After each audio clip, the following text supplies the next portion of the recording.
out there, tell people about them so people start using them. It's public land, pay taxes on them, we want them to use the land. We have a very interesting partnership between the Oneonta High School Outing Club and Otsego 2000. I've got students that are volunteers that are going out and making GPS tracks of the trails that exist, and then they're sending me those tracks. I'm making maps of those trails, and then Otsego 2000 is advertising those trails for us. And I believe on their Otsego Outdoors page you can see our trail at Dozen Dads. Currently, I'm just starting off with this project with the mountain bikers of Otsego County. They're trying to become an association. They're telling me there's a big need for mountain biking trails, and a lot of people out there are involved in Otsego County in mountain biking, and we have the land to provide to make that happen. So we're working on that right now. They're currently helping me with the design work. Some exciting things to come along with the mountain biking trail are we have a lean-to project at John Chase Memorial Forest, where we're currently working on fixing the roadway down to this lean-to. The lean-to is in disarray, but we can't get to it right now or get any equipment to it right now to take it down. It's kind of an unsafe structure at the moment. This year's goal is to get the roadway fixed, with the idea that next year we can get some volunteers and Boy Scouts to build us a new one, and we'll provide the materials. We're working on renovating and restarting really our Christmas tree farm. Across the street from the Soil and Water office, for a long time they ran a U-Pick Christmas tree farm, and we're working on starting that from the ground up again. So this fall we're hoping to mow that all down with the idea that next spring we'll replant it and start the process of growing a small business for Otsego County. In the middle picture there you'll see a sign frame. Those signs used to hang at all our county forests. They no longer do. I have the signs, but for some reason they were taken down and the sign frames no longer exist. So systematically, as I'm doing management plans, I'm rebuilding those signs. That's the one at John Chase Memorial Forest, and you'll also see the one at Dozen Dads is back hanging. It's just the first thing that people see when they drive by to realize that that's public land that they can use and access. Thank you for having me. I really appreciate your support and your continued support.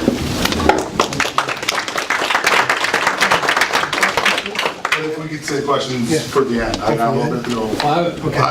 I was just wondering about, is there any snowmobile trails in this forest? On John Chase Memorial Forest, there's trails that the Milford Snow Trackers maintain, and I believe they're part of the trail system. Yeah, those are the only ones that I've seen with the official signage on them. Is there any way we can reach out to the other clubs and find out if... Yep, as I write these management plans, I reach out to the clubs on that manage trails on the properties that I've found trails on. I've talked to Milford Snow Trackers, and they've agreed that it's actually in the management plan that they're going to continue to maintain those trails. So I'm just trying to maximize our 15 minutes. So along with Joe's presentation, I wanted to do a little review of the rest of what's going on with Soil and Water. Here's my staff with their titles, and you have copies of our PowerPoint presentation. So basically what we are, what we do. You know that I come every time and I tell you we're a district that puts best management practices on the ground to benefit soil and water quality within Otsego County. Here's my immediate board, with Wes Raston being our chair, and Meg Kennedy being our vice chair, and then also Michelle Farrell, another county board rep that's on our board as well.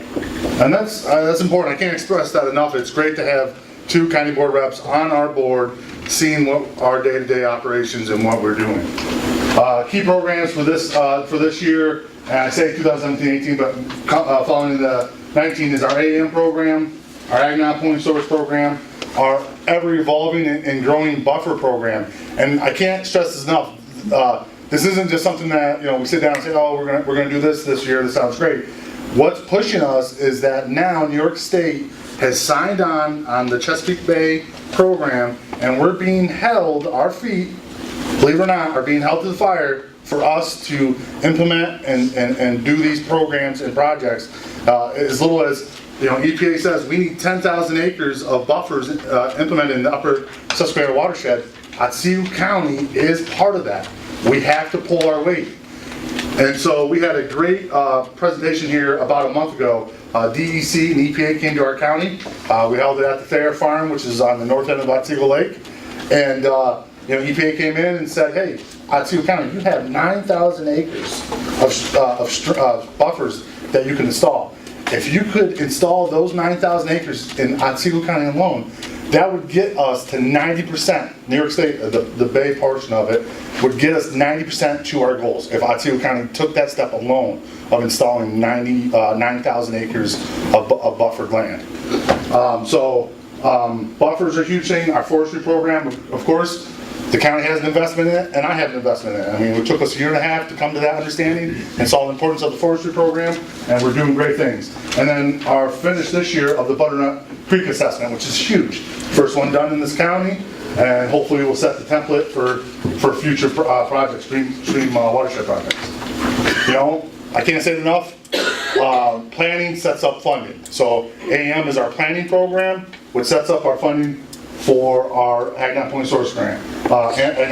So here's a breakdown, quick breakdown, and again, you guys have a copy of it. These are the number of farms that participate in our AM program, broke down by each one of your folks' territory.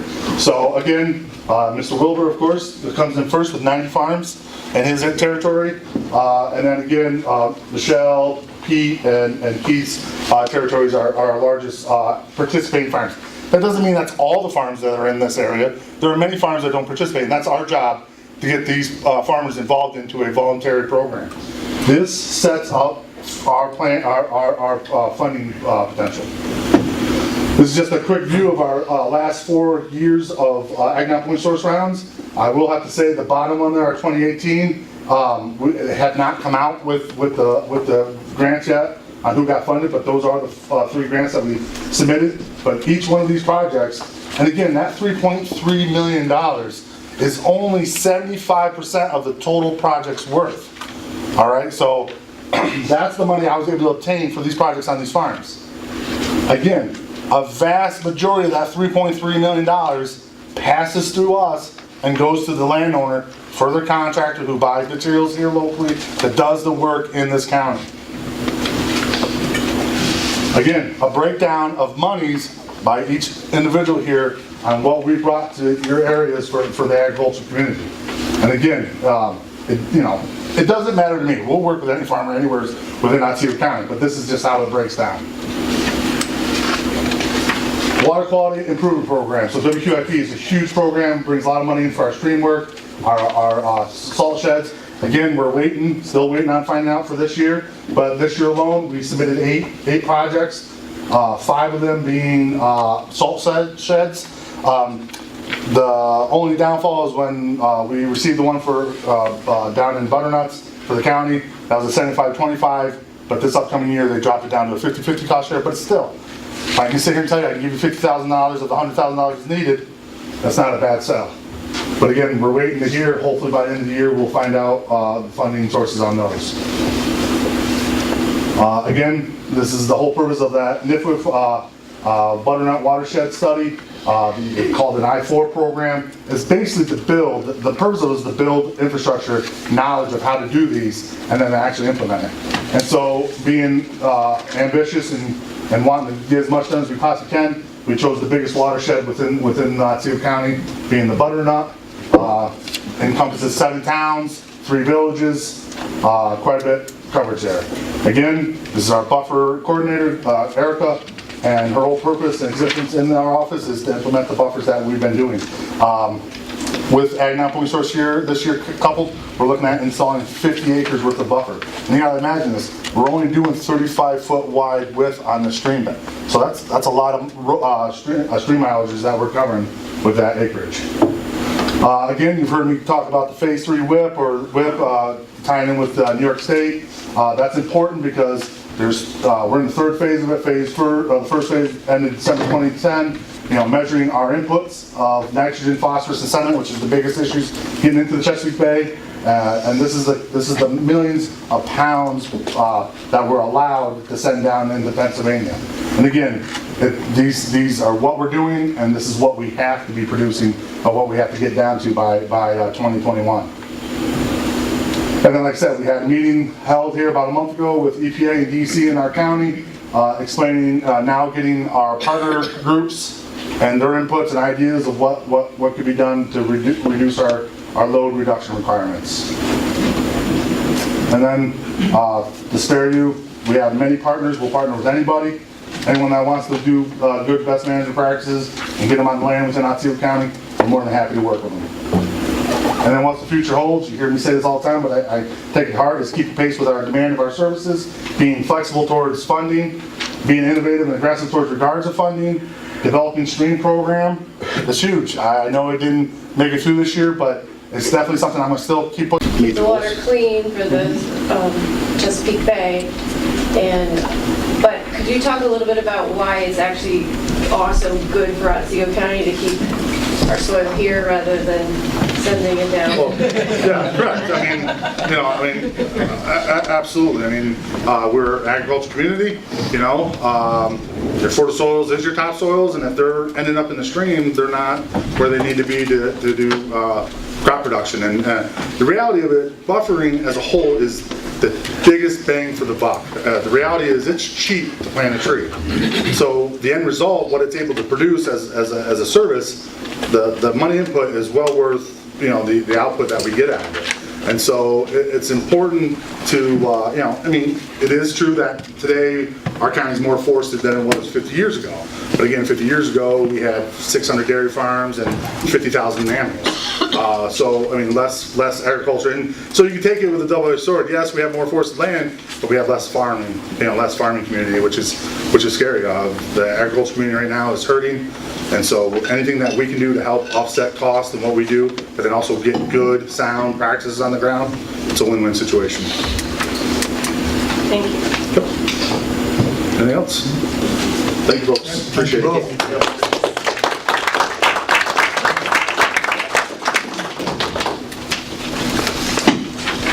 Okay, we can hear from Don, I guess, Representative Ag Implementation Specialist. Would you like me to speak from here or at the Now front? you can come up front. Okay, I do not have a slide presentation today. I thought I would just speak and provide some information. So, I'm not the Ag Implementation Specialist. I am Don Smyers. I'm the Executive Director of Cornell Cooperative Extension of Schoharie in Otsego County. Office on Lake Street here, as well in Otsego, New York. We have had, for a period of time, an Ag Implementation Specialist, Shannon Kirsch, who we had hired. Shannon had made some good progress in terms of looking at deliverables for this county, and not only in terms of the Ag and Farmland Protection Plan deliverables, but also for agricultural economic development throughout the entire county. As you may know, Shannon left, her fiance had a wonderful offer from his father to take on his business, so on very short notice, Shannon left. We've had a period of open time here. We have not filled a position yet, but we have advertised a position. We've had 17 applicants. We kept the application period open for an extended period of time because it's been kind of difficult to get the kind of people that we would like to apply for this position.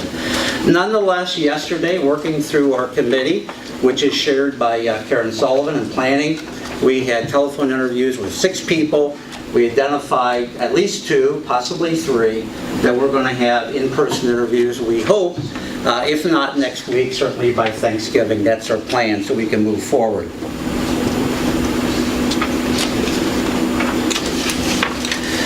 This position is tied closely with Cornell Cooperative Extension.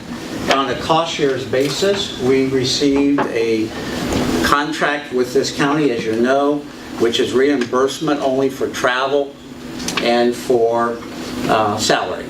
All the other expenses, the location, and what we've been able to provide at our office, as well as some special training that we have put this individual through, has been a bit of expense to our association as well. No question about that. What I'd like to do, though, is just tell you that we're very optimistic, working with our Ag Implementation Committee, chaired by Karen Sullivan, to identify and further work and enhance our economic development plan specific within the realm of what this county, this contract was to specify. Now, if I might, and by the way, one other thing is, although we've had some open time on this, in terms of keeping this person, an individual staffer, I must say the time has not been wasted, because this committee has worked a lot with us. I have worked with Cooperative Extension to identify and enhance the thinking about what this work is going to be.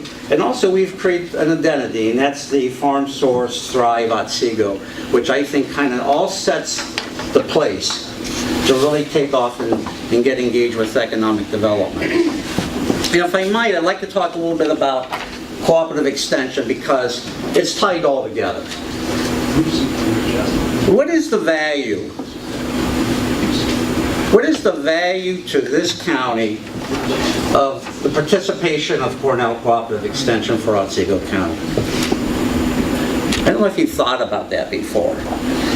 What is the value to dairy farmers who are under a terrible financial environment? Dairy farms are a high value enterprise to this county. And I think we're starting to see a trend that we're going to lose more and more dairy farms. Which raises the question, what is the loss of those high value dairy farms to this county economy? Now, to that end, what is the value of some of our appropriation that goes to support our dairy, field crop, livestock, and farm management team that supports several counties with us? It costs us a lot of money to do this. What is the value of these dairy specialists and others that we hire to try to lessen the loss of these farms? At this point now, it's how much money can they lose every week before they're done? When do they get out? And what comes of their farmland afterwards? That's what our team is working on an individualized basis. What is the value of the two farmers in this county, one towards Worcester and one up towards the Springfield area, through the help of our dairy specialists, for instance, worked up some very high value processes to try to greatly reduce costs, not just typical cost reduction, but great cost reduction and profit improvement. What is the value to the county, to this board, for that?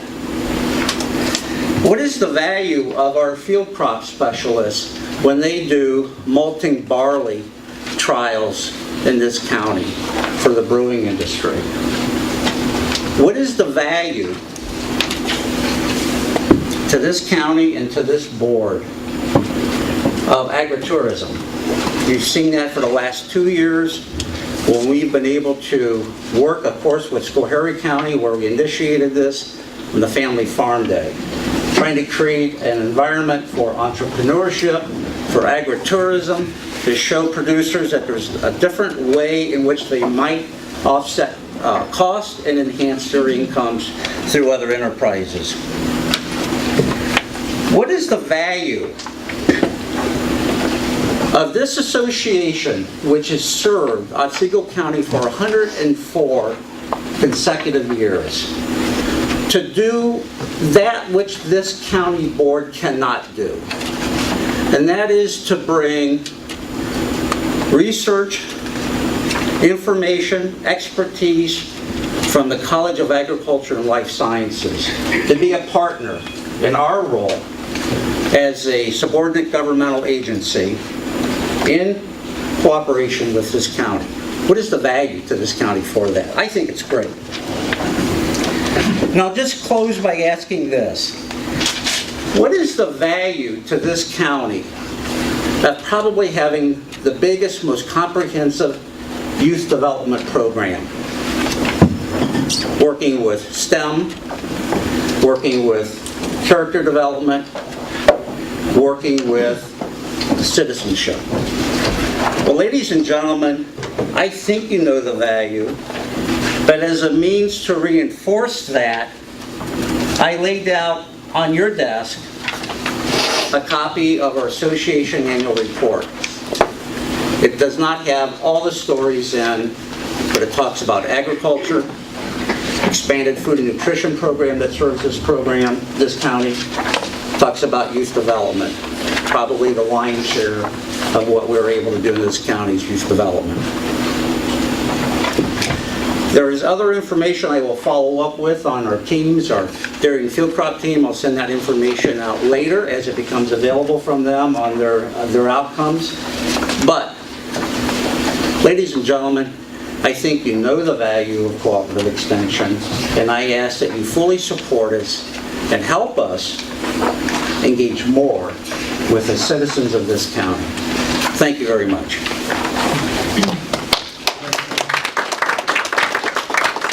Oh, were there any questions that I could answer? Yeah. Perhaps that's most important. Yes, Nate. I was wondering, I know that you're transitioning to a new ag implementation specialist, and one of the things that I hear a lot from participating in the arena of farmers markets and dealing with other people who are involved in sort of small scale but direct marketing is that there are a number of young people who want to farm.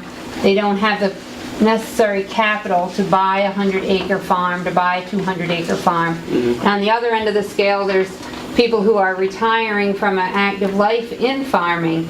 And if there's any plan in your ag implementation plan to kind of implement a program where these young people who want to farm could team up with some sort of a land use or capital lease or some sort of way to get onto farmland and put their energy into actually producing, where we know that at the top end the older farmers are retiring and not always with a succession plan, but if you could speak about that a little bit. Well, I think that is a worthy goal that we should be working on, and if you look on page 4, we talk about succession planning. There's been a lot of buzz about succession farming or planning on farms because, as you know, most farmers are in their upper 50s in terms of age, and they're reaching the point where they would like to see that farm move on to another family member or someone in their extended family, or to sell it, or to find some other relationship that they can work with people.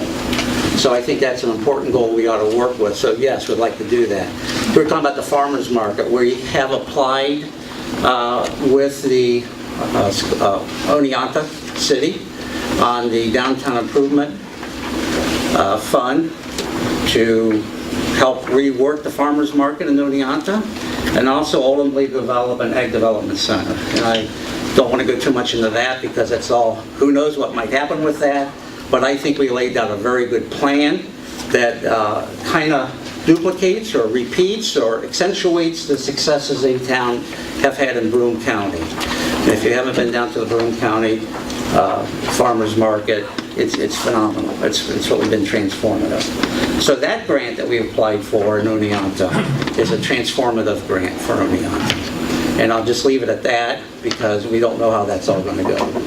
But we're also working, again, we don't know what the status will be with Hartwick, to have them do a study to help us better understand what an ag development center would mean in a small city or rural county in upstate New York.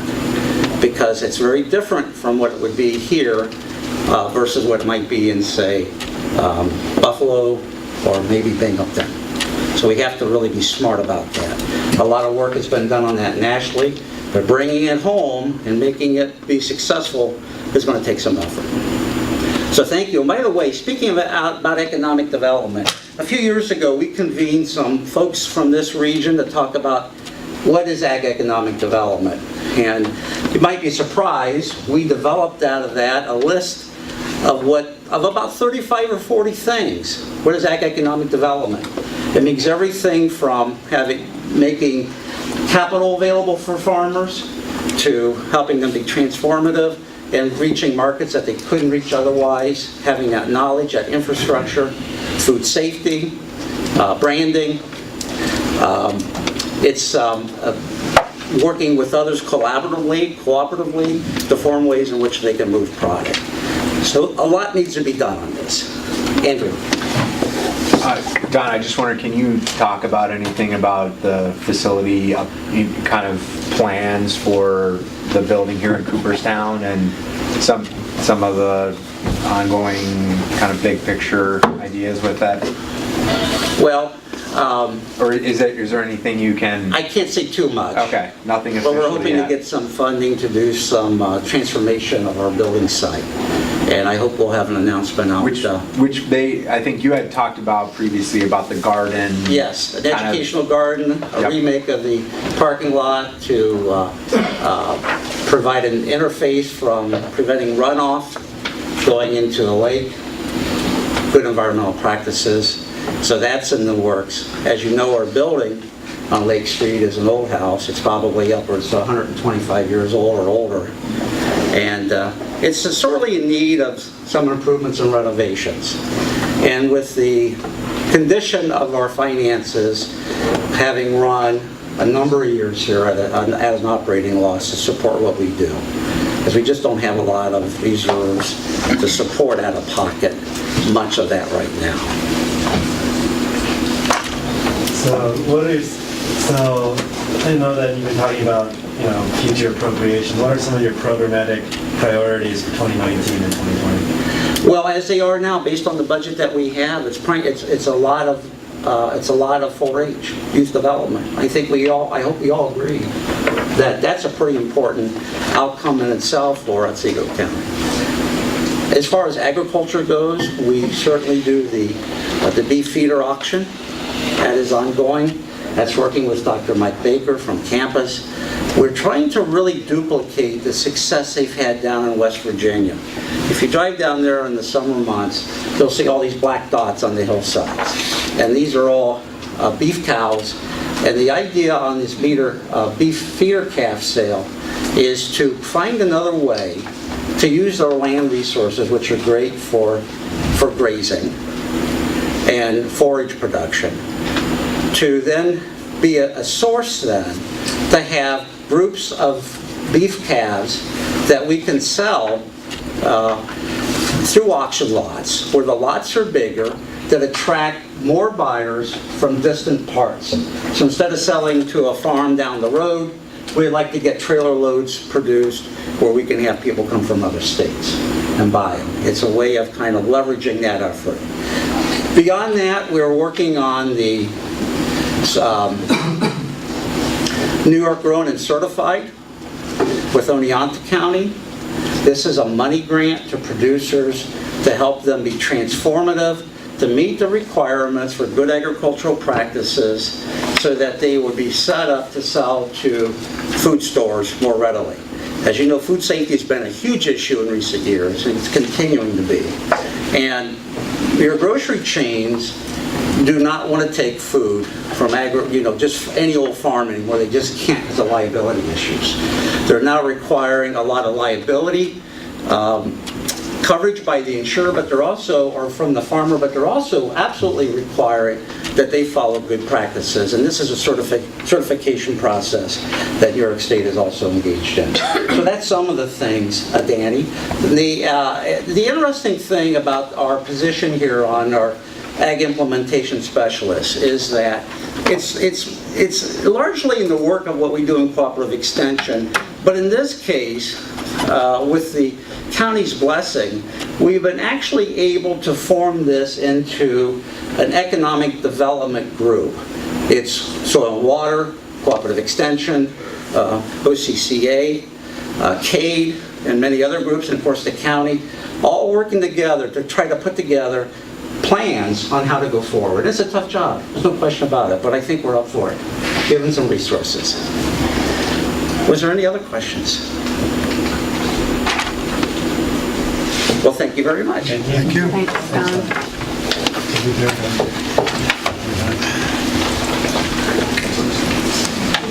Okay, moving on. Busy morning here, destination marketing. Thank you.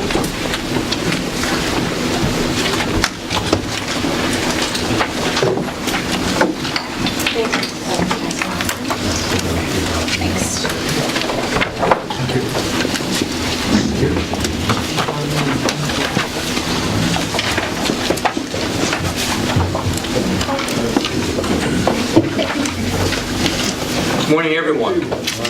My name is Jim Miles, and during the day, I'm the General Manager, Chief Operating Officer for the Otsego and the Cooper Inn. And when I'm not doing that, I'm the Chair of the Destination Marketing Corporation for Otsego County. We have Ken Meifert with us this morning, Cassandra Harrington, and they'll introduce themselves shortly. We are, some of you were here several years ago when we, with Kathy, put together this program, this public-private partnership, We are in our second 3-year contract with the county. This is year 2 of our third year, the second contract. And I'm going to tell you a little bit about today what we're doing, how we do it, what's been happening with promoting Otsego County, because most likely none of you have seen any of it in the county, and that's deliberate. Our purpose as a board is to promote and market Otsego County for encouraging overnight visitation. Those are the 2 key words here, overnight visitation, to help grow and support tourism through occupancy tax. That's how we fund ourselves in a program and a contract agreement with the county. So we're focused on bringing people overnight into Otsego County. So we don't promote in Otsego County, and we're far outside of that. We have a board of volunteers, myself, Bill Michaels from Fly Creek Cider Mills, the vice chair, Ken's our treasurer, Cam Morris from Oneonta at Hale Transportation. We're very fortunate to have Meg Kennedy on our board, who's been a phenomenal addition to that. Matt Hazard from the Cooperstown Chamber, Ed Cox, he runs the Holiday Inn down on 28. He's the representative for Otsego County's chamber. Bob Holt Kabir, the Hampton Inn in Oneonta. Todd Kenyon from Farmers in Fenimore, and Cassandra Harrington is our new executive director. She joined us last December, so coming up on a year with Cassandra. We try to keep this particular chart up to date, but it's a moving target. How many tourism-related items do we have in Otsego County? Well, as of this morning, to our best knowledge, we have 170 dining facilities, 394 lodging establishments, 202 attractions, 48 parks and recreation areas, and 19 campgrounds. But we can't say that that's totally conclusive because it's hard to find out some of this information. And the 394 lodging establishments do not include necessarily all Airbnb, VRBO, vacation rental by owner, or home away. Those are also sometimes a mystery to us, as it is to your county treasurer. This is where these items are located. Here's our county. The dots represent one of those 3 things, either lodging, dining, or attractions. You can see they follow pretty much the Route 28 line from Oneonta all the way up through Richfield Springs. Spots here and there around it, but that's sort of where the bulk of tourism-generating facilities are located. Cassandra's going to tell you a little bit about what we've been doing this year. As Jim said, so I've been here for a year now. I started December 27th, and we had quite an aggressive marketing campaign for the county right from the get-go. And so I just want to touch on a couple of the successes for this year. We do create a lure piece. We print 25,000 of these. They are distributed outside of the county, within mostly a drive market, but the bulk of our distribution is on demand. If people go to our website, request a brochure, we ship them out one of these, and it has a little bit of information on everything that the county has to offer, and it's to entice them to go to the website and start booking their trip. We have a digital program. We have dedicated landing pages. We actually promote the county in 5 different buckets, if you will. Baseball, craft beverage, family fun, and arts and culture. And we dedicate an equal amount of our annual budget to promoting those buckets so that we are representing the county in everything that we have to offer to visitors. This is just a sample of some of our digital ads, which are served based on people's web behavior, browsing behaviors. There's these ads, I see them myself, my friends see them, they're excited to send them to me. But again, we touch a little bit on all the different things that we have to offer in the county. You can catch me, little play on words, at the theater, you can catch me on the beverage trail, catch me at a concert, catch me on the lake, and so forth. Just a couple of highlights I really wanted to touch on. We grew our Facebook following by over 5,000 this year alone. We also created 3-day itineraries, really with the goal of showcasing Otsego County as a multi-reason, multi-season vacation destination. And we're using these to send to tour operators, general consumers, just to say that it's more than a day trip. You know, we're more than just a stop on the way to Corning Museum and Class or Niagara Falls. Come here, stay here. Myself and my coworker Jacqueline visited over 50 tourism properties throughout the year, just for familiarization on our end. We also we hosted a couple television shows, also went to various group travel shows where we meet with bus tour operators. We go to consumer shows as well. We have numerous appointments throughout the year, probably over 200 with different people from those segments to try to get them to plan their trips to Otsego County. We hosted a tourism summit in May in which we brought in the director of Isle of New York, and he also spoke to our audience about how our county program then fits into the regional program, which fits into the state program, and that was hugely successful. And then I also wanted to talk to you about a little bit of our earned media. So I think there's 4-ish pages or more of the earned media that we have secured through our efforts here in the office. And this is more than just the efforts of 2-person staff. It's really a shared effort. We have a lot of people who contribute resources like overnights to these writers, and it's a way for us to really garner some news coverage that is, you know, worldwide and far-reaching, but it requires a lot of resources and a lot of hours, but it's a good way for us to showcase all the things that maybe our digital ads or whatever aren't necessarily touching on. For example, I have a writer coming in this weekend. She specializes in history. She's spending one day here in Cooperstown, one night, and she'll be visiting Hyde Hall and the museums. And the next day she's going down to Oneonta, visiting the Historical Society, and then going up to Gilbertsville and spending an entire day there. So we can focus on niche markets that these writers are able to communicate with that maybe our traditional marketing doesn't necessarily work. So again, a lot of pages, and these include CBS New York, USA Today, and beyond. And then also some stats from our website and how that is significantly improving. It had a bit of a facelift throughout the year, and our click-through rate is going up. We sent 65.23% more referrals to our Otsego County tourism properties, business listings, and websites more this year than last year, which is kind of nice. That's just some things. I always get to talk about the numbers, right? Thank you.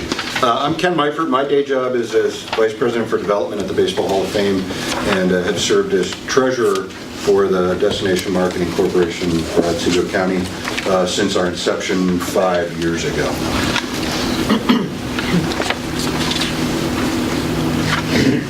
Which one am I hitting? This one? There we go. Tourism is really economic development. And just to give you a sense as to the importance of the industry to New York State, these are 2017 numbers.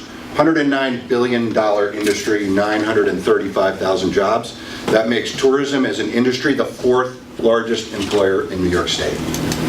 The state has seen the value in investing in tourism, and the state has committed more than $70 million to promoting tourism in this upcoming year. To jump up to Otsego County, $198 million industry, 3,440 jobs. The occupancy tax collected, this is bed tax, $1.9 million. I'm going to throw some other numbers at you. Tourism, that $198 million spend, is responsible for $14.7 million in local taxes. When you divide that by the number of households in Otsego County, that's a net savings for each household, $1,089 annually. So in order to maintain, without tourism, in order to maintain the revenue that the county is currently collecting, each household would have to contribute $1,089 more. A little chart about that shows we are spending more on direct ad placement than we are getting in county funding. So this truly is a public-private partnership that is benefiting our community. Turn it back over to you. In the home stretch. So there's an organization called Smith Travel Research that collects data on all hotels actually in the world, but they started out of the United States. There are 11 properties in Otsego County that report their information, which would be revenue, rate, and occupancy to Smith Travel. It's a free service. We wish a lot more did, but it's the only metric that we can show on how we're doing as a business. Are we growing the business or are we not? Besides looking at the collections of occupancy tax. So 26 properties exist. These are traditional lodging properties. These would be Motel 6, Comfort Inns, Best Westerns, Marriott's, Holiday Inn Express.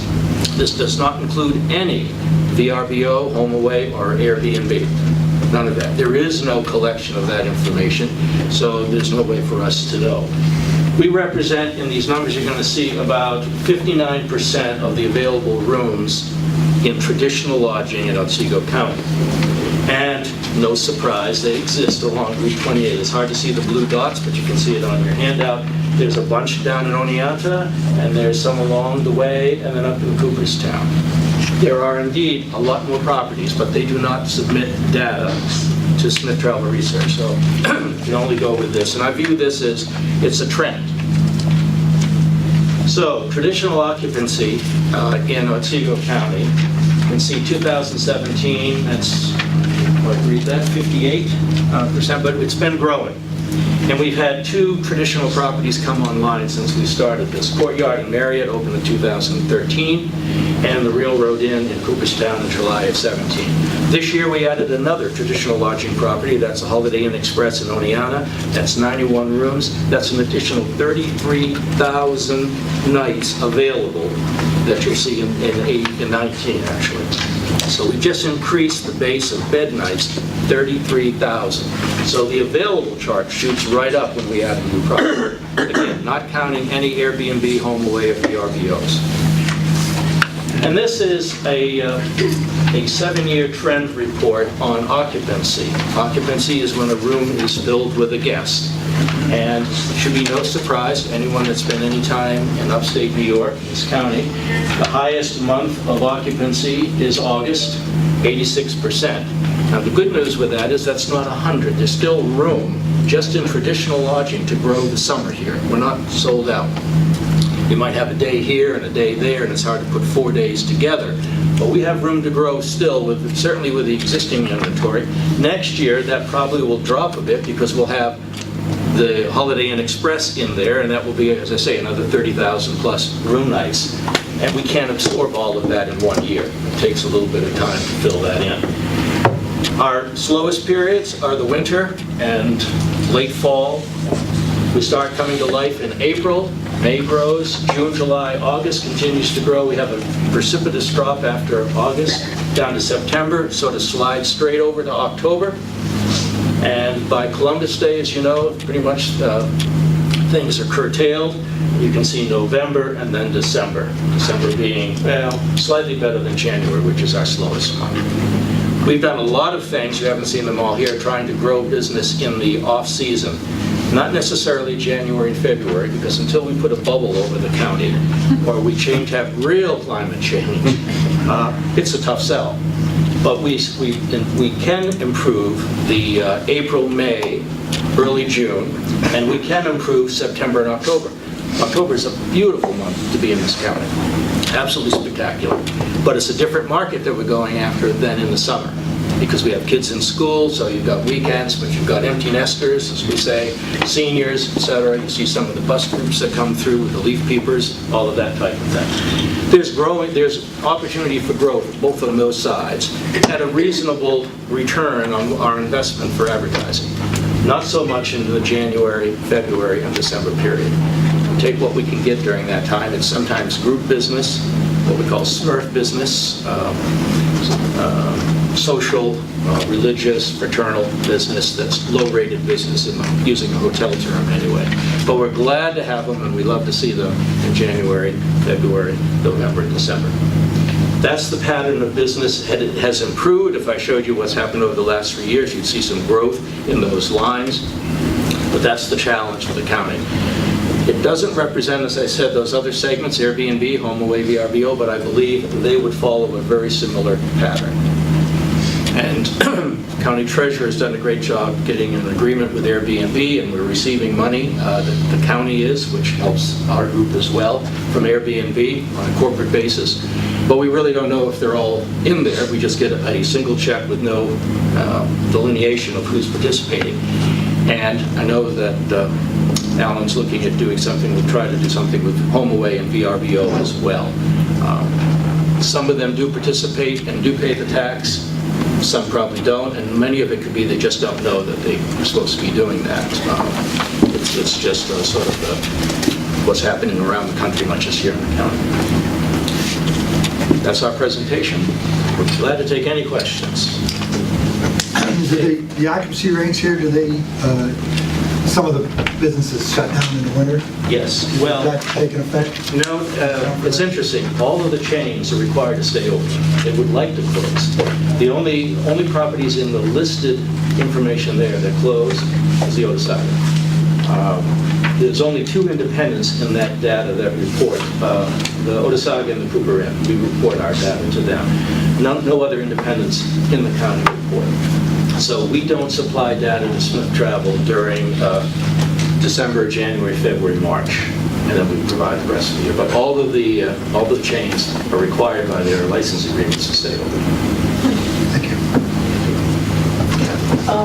The partner program that you have, has it been revised at all, different membership levels? It has been revised. We started off with some changes last year, and then through observations of what the program did and whatnot with the 2018, we've launched our 2019. If anybody is available to come to the Clark Sports Center at 8:30 next week on Wednesday the 14th, we are going to have a presentation on what we plan to offer our partners for 2019. And we are switching it up, you know, where we previously offered 360-degree photo opportunities, we're now offering drone or video or event footage or whatnot. So the elements are changing, but not so much the overall structure. We did add another level. 2 years ago, it was 4 levels, including a seasonal. Now we have 5 levels, including a seasonal, and that gives people of all business sizes and incomes to be able to participate on an annual basis, and it ranges from $500 up to $6,500. So it is affordable and available to any and all tourism entities within the county.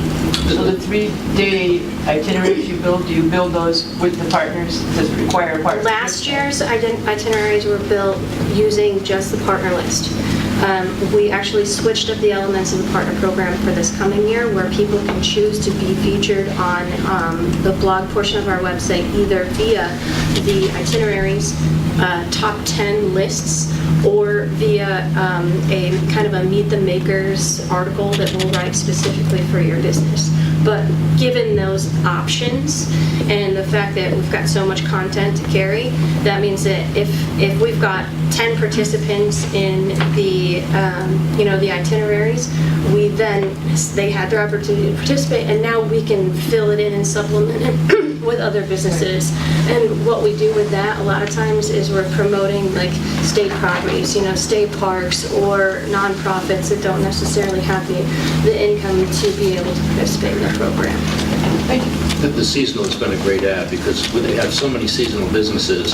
So a $500 investment was, and we've really been very pleased with the number that brought in. So they get the 3 summer months primarily, get all of their features and benefits during that time, and then they're not paying, and they're still listed. Everyone in the county, in tourism, gets a free listing if we know of them.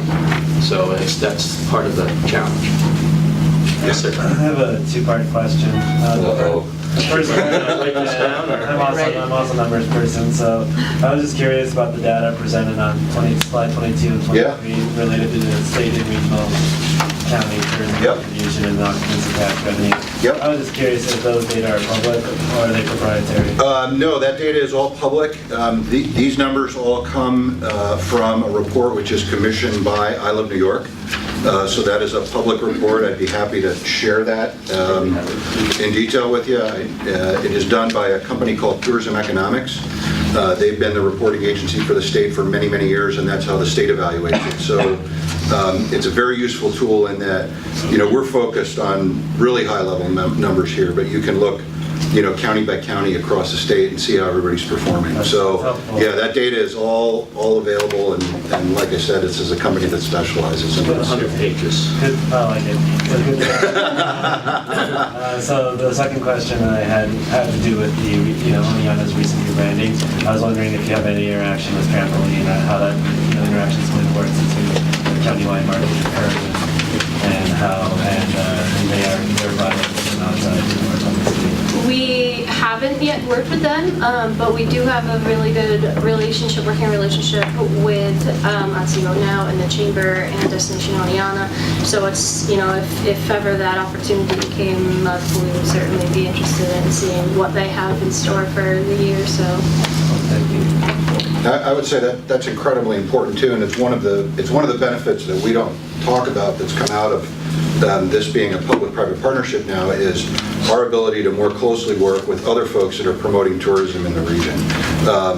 And that allows us to coordinate efforts, not necessarily duplicate efforts, and magnify the impact of what each of these individual entities are doing. And that can be the partners that are spending money, advertising their own accommodations or their own destinations, in my case a museum, making sure that coordinates with what the county is doing to better utilize that money for everybody. And then our county efforts are also being lumped into with joint efforts for Central New York Vacation Region. And I also sit on the New York State Destination Marketing Organization Association board. So that's major destinations across the state all sitting at one table trying to figure out, are we experiencing the same issues or, just industry talk, with Buffalo and Syracuse and Lake George, and it's a good operation for us to be part of too. We do something highly unusual in which, in another week will be the second time, we bring in all of the ad agencies of our biggest players and for our own organization and sit down in a room to make sure we're not at cross purposes. Usually that would never happen. That's sort of like all the enemies are sitting there together. But it's very positive. It really has worked very well. We've done it once. We're going to do it a second time. Because we have a lot, the senator's comment about Central New York. We're a very large player with Central New York with agritourism, we've been talking about this morning, outdoor recreation, some great information that Jordan gave us that you'll see get filtered into our material. The Brew Trail, et cetera, all of those things are our county and the 7 counties that touch us. So it's a regional effort as well as simply Otsego County. We need to get them here, spend the night. That's our focus. We don't put on fairs, we don't put on galas, we get people to come here, spend the night. Other questions? Yes. I just had a question for Ken as well, and this, I love this chart on page 23. This says a lot about the decision to go to this, so I'll thank the previous board members who made this transition. But, so you had said somewhere around $1,000 per, was it capita or? Per household. Per household. Per household. So that would be, you know, I mean, if you equate that to property tax, right? Because that's how you tax by household. Mm-hmm. Right, so my question on what are factors are going into that? Is that bed tax alone, or is that also? It is all the local taxes generated through tourism. Okay. So, and that number was 14.7 million annually in Otsego County, which is not on the chart, so I apologize for that. 14.7 million in local taxes generated annually by tourism activity.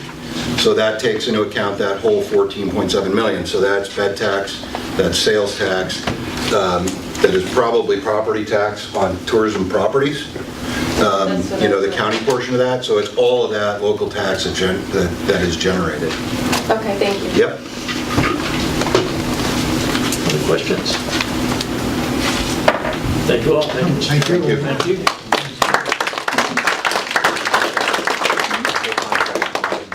All of 2019. Okay, we have one more presentation, Alan Ruffles, treasurer.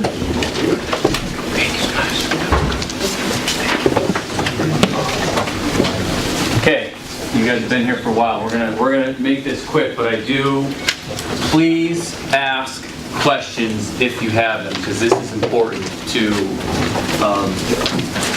our county, and the taxes are a big one here. So you have in front of you a 3-page PowerPoint. You also have a 1-page thing that looks like this. This is policy about Otsego County Treasurer acting as enforcement officer pursuant to real property tax law, Article 11. So the first thing what I'm going to do is I'm going to go through this quick PowerPoint.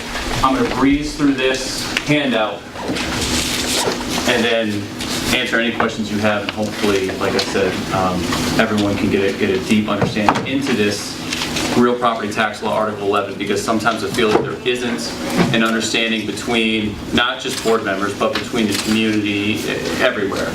So I want to start right here with this PowerPoint. So this is a parcel right here.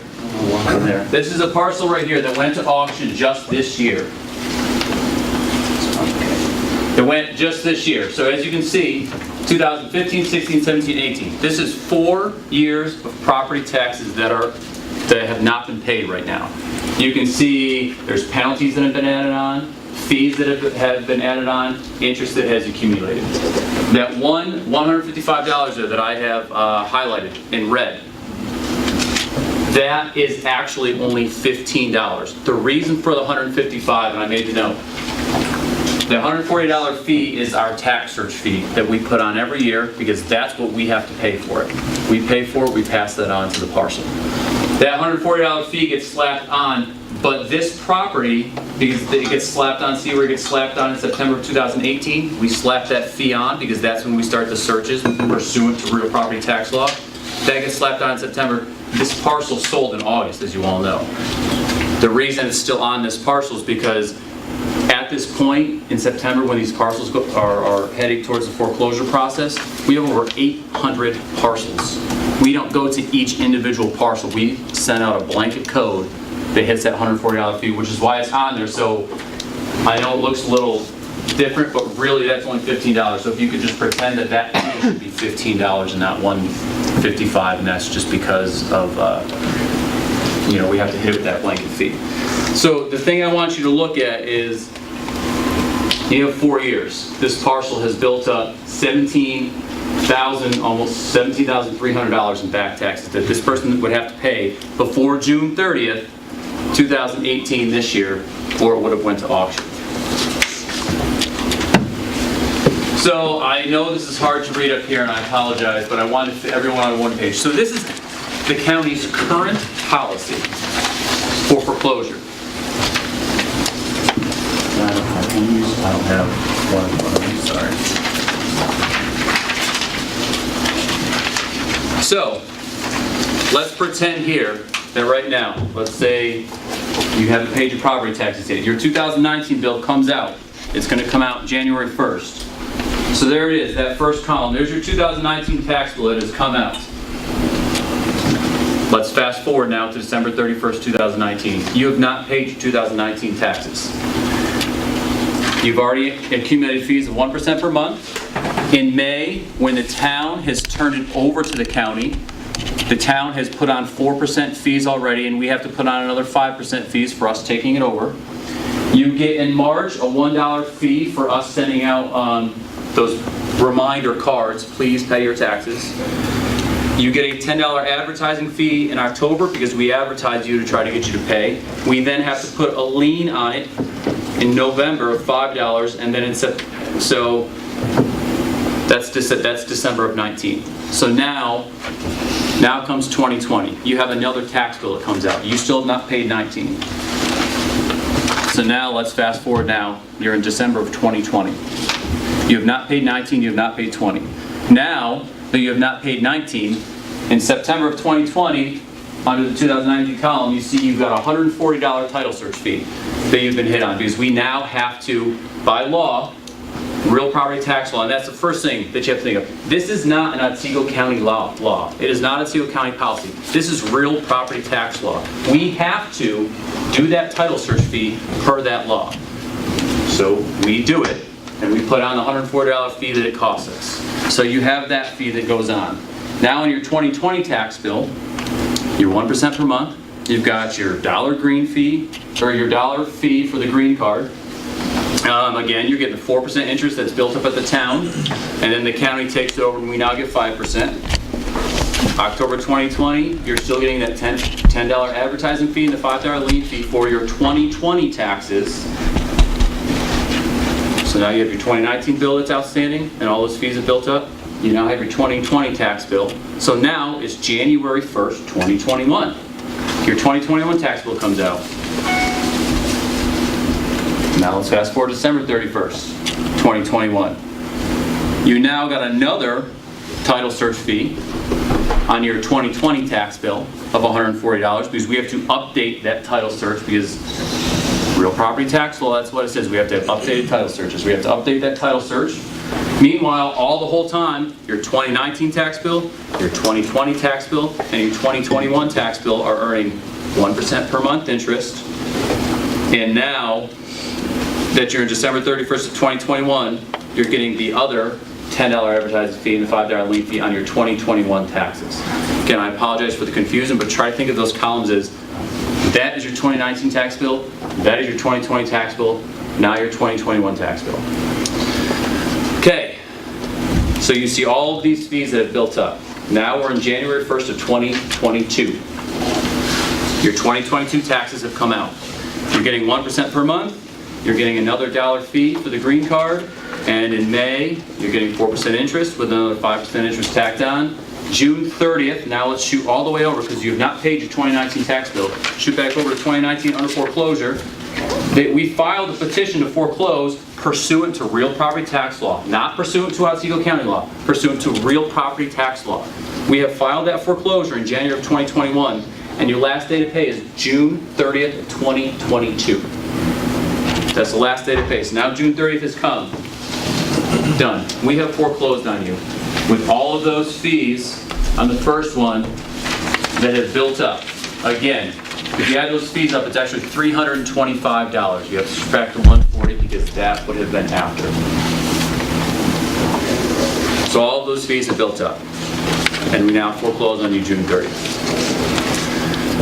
Most counties in the state, I believe that we are the only county in the entire state that gives that extra, that fourth year. Most counties will follow real property tax law and foreclose because that is the law. By us extending that extra year, we are kind of making it our own policy. I don't know, if we want to be in the business of that or not. Real property tax law says you do this, this is what you do, and right now we kind of say, take this extra time. So what I want you to do is now flip the page to the proposed policy, or the new policy is what's going to happen. Same thing. We're now January 1st, 2019. Your 2019 tax bill comes out. We're now December 31st of 2019. You've got 1% per month. You've got the 4% interest built up with a 5% for us taking it over. You got your $10 advertising fee, your $5 lien fee. Now it's January 1 of 2020. You have not paid 2019 taxes. January 2020 bill, again, now you fast forward to December 31st, 2020. You get all those fees again that are in that second column there, the 1% per month, 4% interest, the 5% transfer fee, the $10 fee, and the $5 lien fee. Go back to your 2019 tax bill. We have now hit you with a $325 in-rent fee. So the $325 in-rent fee would be for Phil Slidell, who would conduct this policy for us. And I will get into that at the very end of this. So that's what that is. So the difference here is $325. So now, it is now January 2021, your tax bill comes out, you're accumulating that interest, and now go back to that column because you have not paid 2019. We file the foreclosure petition in January of 2021, your last day to pay is June 30th, 2021. We're not giving you that whole extra year where there's a lot of liability going on. That's it. June 30th, 2021, you haven't paid your taxes, you're done. Just like it is now. Done, you can't do anything else. What I'm proposing is I've researched a lot of counties. Several counties in the state have a repurchase agreement that says you can repurchase your house, but you are going to pay for it. So I'm proposing that the month of July, July 1st to July 31st, I think there's 31 days in July. July 1st to July 31st, the board would adopt a repurchase agreement, which just says you can buy your property back at this cost. Now, why I think that would benefit us so well is because, and Dan did it every year and I did it with him, and bless his soul because it's a pain. We'll continue to do this every year, but you receive over 30 pieces of mail. You receive the foreclosure notice before your property goes. And then between March, April, May, and June, we drive to every single property and knock on the door and leave a letter saying, please pay your taxes. Please pay your taxes. I can tell you that when we go to NISAT conferences and we say that, we're the only county in the state that drives to houses. No one else would do it. You send the list to us and we go out and knock on the door. Yes, exactly. And yes, you all do as well. So I can tell you we're the only county in the state that does that. No one else will go knock on doors. And it can. That's why counties don't do it, because of, you're going to tell someone that you're taking their house, it could be dangerous. We're the only ones in the state to do that. I can tell you that. So we knock on doors, we send out 30 notices, and when we get the most phone calls is mid-July, because that auction sign is in their front yard.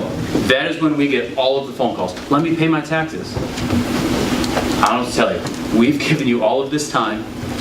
So that's why I think if we cut it off at June 30th and then we do this repurchase agreement, when we get all these phone calls, I think we'll get more people to pay. So you think after having them for 3-4 years for the taxes, giving them an opportunity to buy it back, what would be the terms? I mean, they would have to go get a mortgage, or they... That would be, so the terms are usually just cash. You have to pay it. So I have Herkimer counties right here, because Herkimer County's right there. So the Herkimer County repurchase agreement, I took that one because they're right there. So Herkimer County will allow you to repurchase your property back. This is what they say. This legislature has decided to allow property owners to redeem their properties and receive the deeds to those properties from the county upon the payment of 3 times the amount of taxes owed, plus interest and penalties as of the date of payment. So let's go back to this example. Herkimer County would allow this person to buy back for $17,000. That's what, $55,000? And they get a lot of people to buy back in that time period. They get a lot of people that buy back. Because it doesn't matter what date you give. I would love to just give people 20 years to pay your taxes. But I guarantee there will be people that will wait till that last day 20 years. It always happens. People will always wait till the last day no matter what. So there are people that pay this in Herkimer County. I think the repurchase agreement will be up to the board. I think 3 times the amount of tax is a little exorbitant. But you could make up your own repurchase policy, and I really think that that would work. I think that we would get a lot of people to pay. So, the reasons, before I get into this other thing, the reasons that I'm proposing this is, the first reason is, if you haven't paid your taxes in 3 years, tacking that 4th year on makes it very, very difficult. If you can't get money for 3 years, how are you going to get money for 4 years? So myself, I came from a banking background, as did Andrew, my deputy. We both came from banking backgrounds. So what I did when I was under Dan, and then what Andrew and I did this year was, we would go knock on doors, and the people that talked to us would say, hey, I can't pay this. We reached out to banks. Banks gave loans. We got people to get loans to pay off the thing. But the thing is, the banks turned down a lot of people because we're not loaning you that much money. That 4th year tax on a lot of money. And I think that we can get more people to pay with less years, and banks are more willing to give loans out that aren't that amount. Hey, Alan, just one thing to mention, on the tax sale properties, typically they are not encumbered by a mortgage with a bank when they come to us. Yes. And, I mean, a bank would foreclose on you in 90 days, 120 days. You had to pay, and then you've got other taxpayers out there, they're saying, we just paid for that property because you didn't follow real property tax law, what it says. That's the difficult part. I was very interested when you told us that there are property owners who don't pay their taxes because they can invest the money and do better. They do. You'll hear that all the time. They always say, oh, well, you're only charging me 1% interest. I'll pay my taxes at the end because I'm just going to invest in the stock market because it's returning, S&P returns, what, 3.5%, 4% a year. I'm just going to invest and I'll pay at the end. So you have all those taxpayers that are paying on time, and those taxpayers are floating all the money to keep this county going. So that makes it difficult as well. I absolutely agree. We need to give people as much time as we can, but too much time at that point, you're digging themselves in a hole. I don't want to take any properties, but we still have that program the current year you can get installments. Yes, we now have installment agreements. You can come in, you can't pay your taxes, you can get an installment agreement. But that's only on the current year. Current year, and that's a state law. Current year, we cannot do any other year. How many people have availed themselves of that since we started that? So I can tell you the first year that it was allowed by law, which was 2018, we had almost 40. This year, we're already up to almost 80. So the other reason and why I've highlighted the fees in this is because you see in our current policy right now, just one second, in our current policy right now, it's $325 in fees. This is what added up. I did that math right. If you look at the proposed policy and hiring Phillips Lytle into this, the amount of fees will have increased by $30. But Phillips Lytle does this all the time for several counties.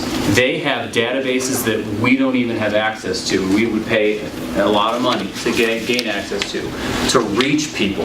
They can get phone numbers. They have mailings for all these people, and they do all of these mailings and get them out real quick. That is what they do. They're experts in this field. I mean, I've been here 2.5 years. I don't consider myself an expert. I'll do what I can, but the staff in my office changes all the time, and there's always someone new doing this policy. So if someone calls in, they may not have time to understand this policy, whereas we get Phillips Lytle to do this. They can reach you, they can answer your question to the T, they can do everything. So that is another reason for moving towards this. I know, yeah? I think it's actually less if Phillips Lytle does it, because otherwise the fee is 140 times 3, right? That's that 140 out. It's only 140 times 2. Okay. That's where, yeah, like I said, that's where it's odd. That's because there's so many parcels we just have to hit it with code.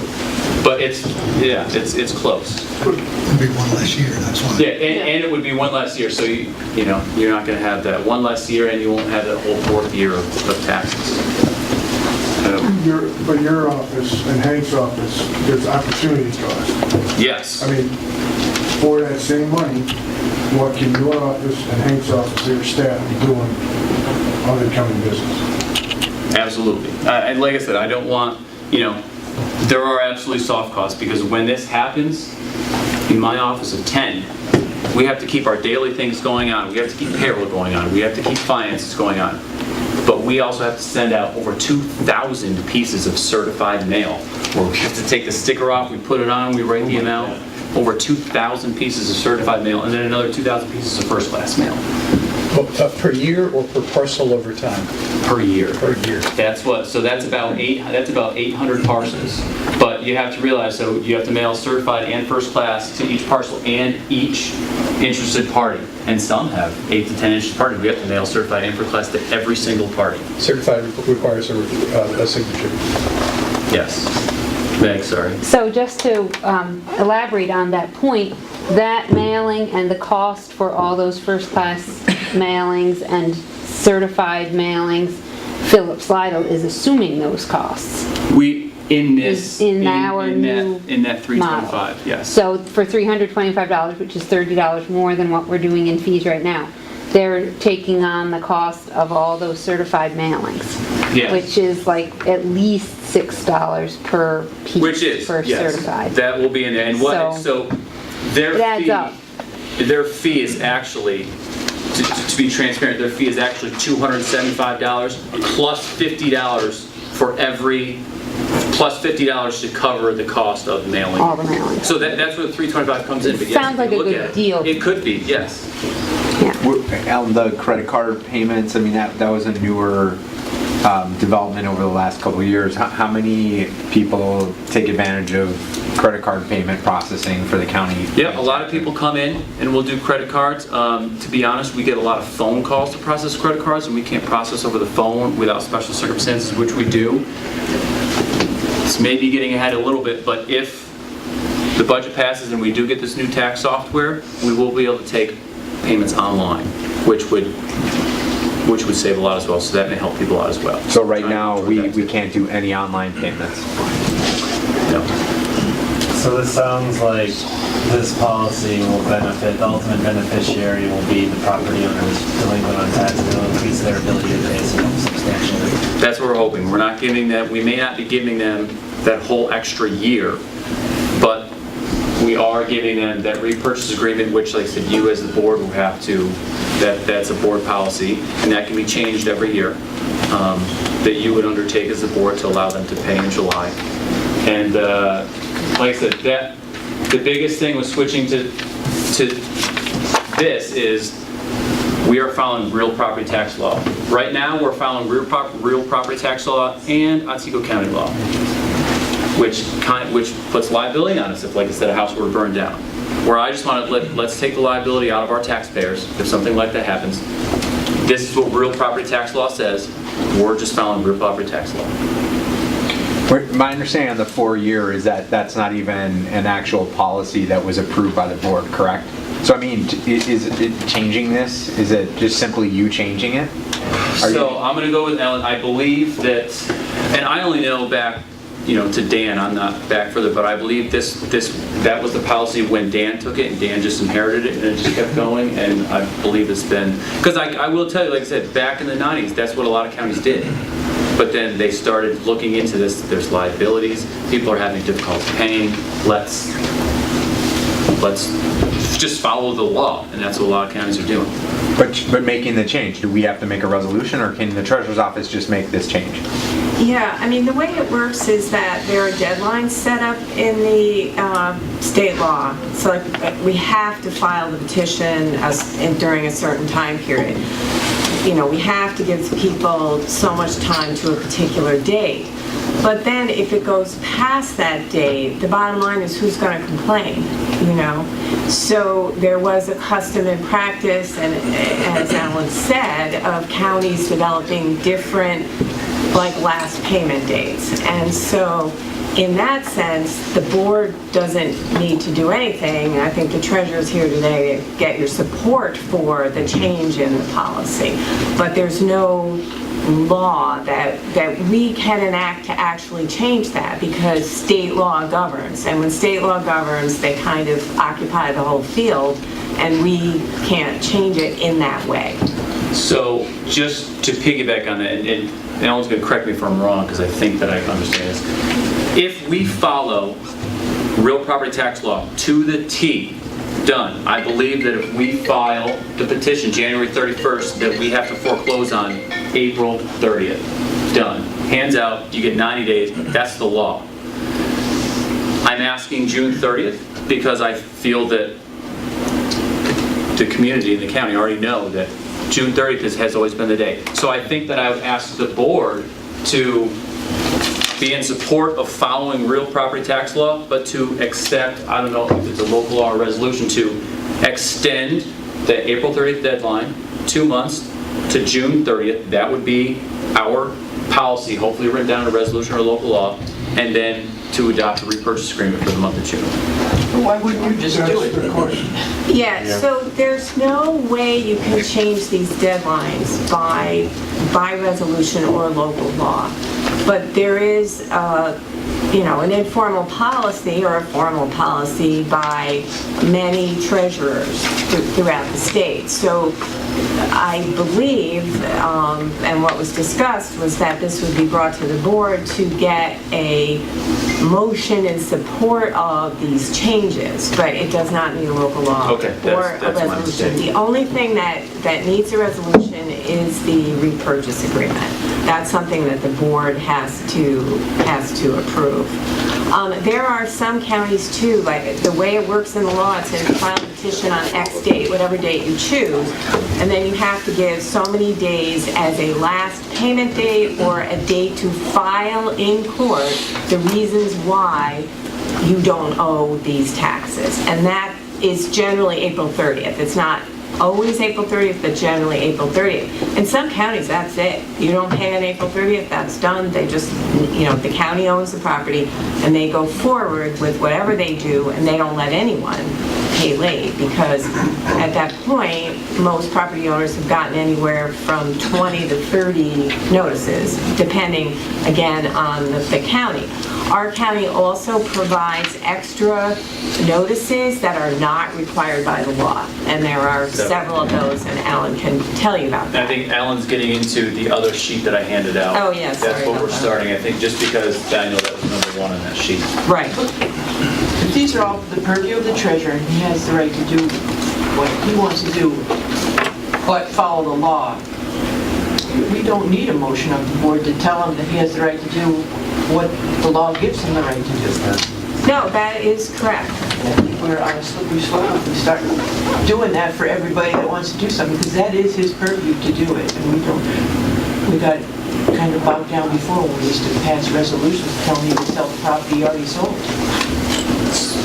Good system. I think he's just asking for our buy-in. It's that simple as that. Just see if everyone's kind of in agreement, because I do want to be online with the board. That's fine, but then, like I said, the repurchase agreement will have to be a board resolution every year. I support everything you've spoken about other than the April 30th versus June 30th, because we still are liable for those 2 months. We are. So if we're going to do this, just advertise it well, spend the money that we would spend somewhere else advertising it, and this is the new deal, and this is what you have to do.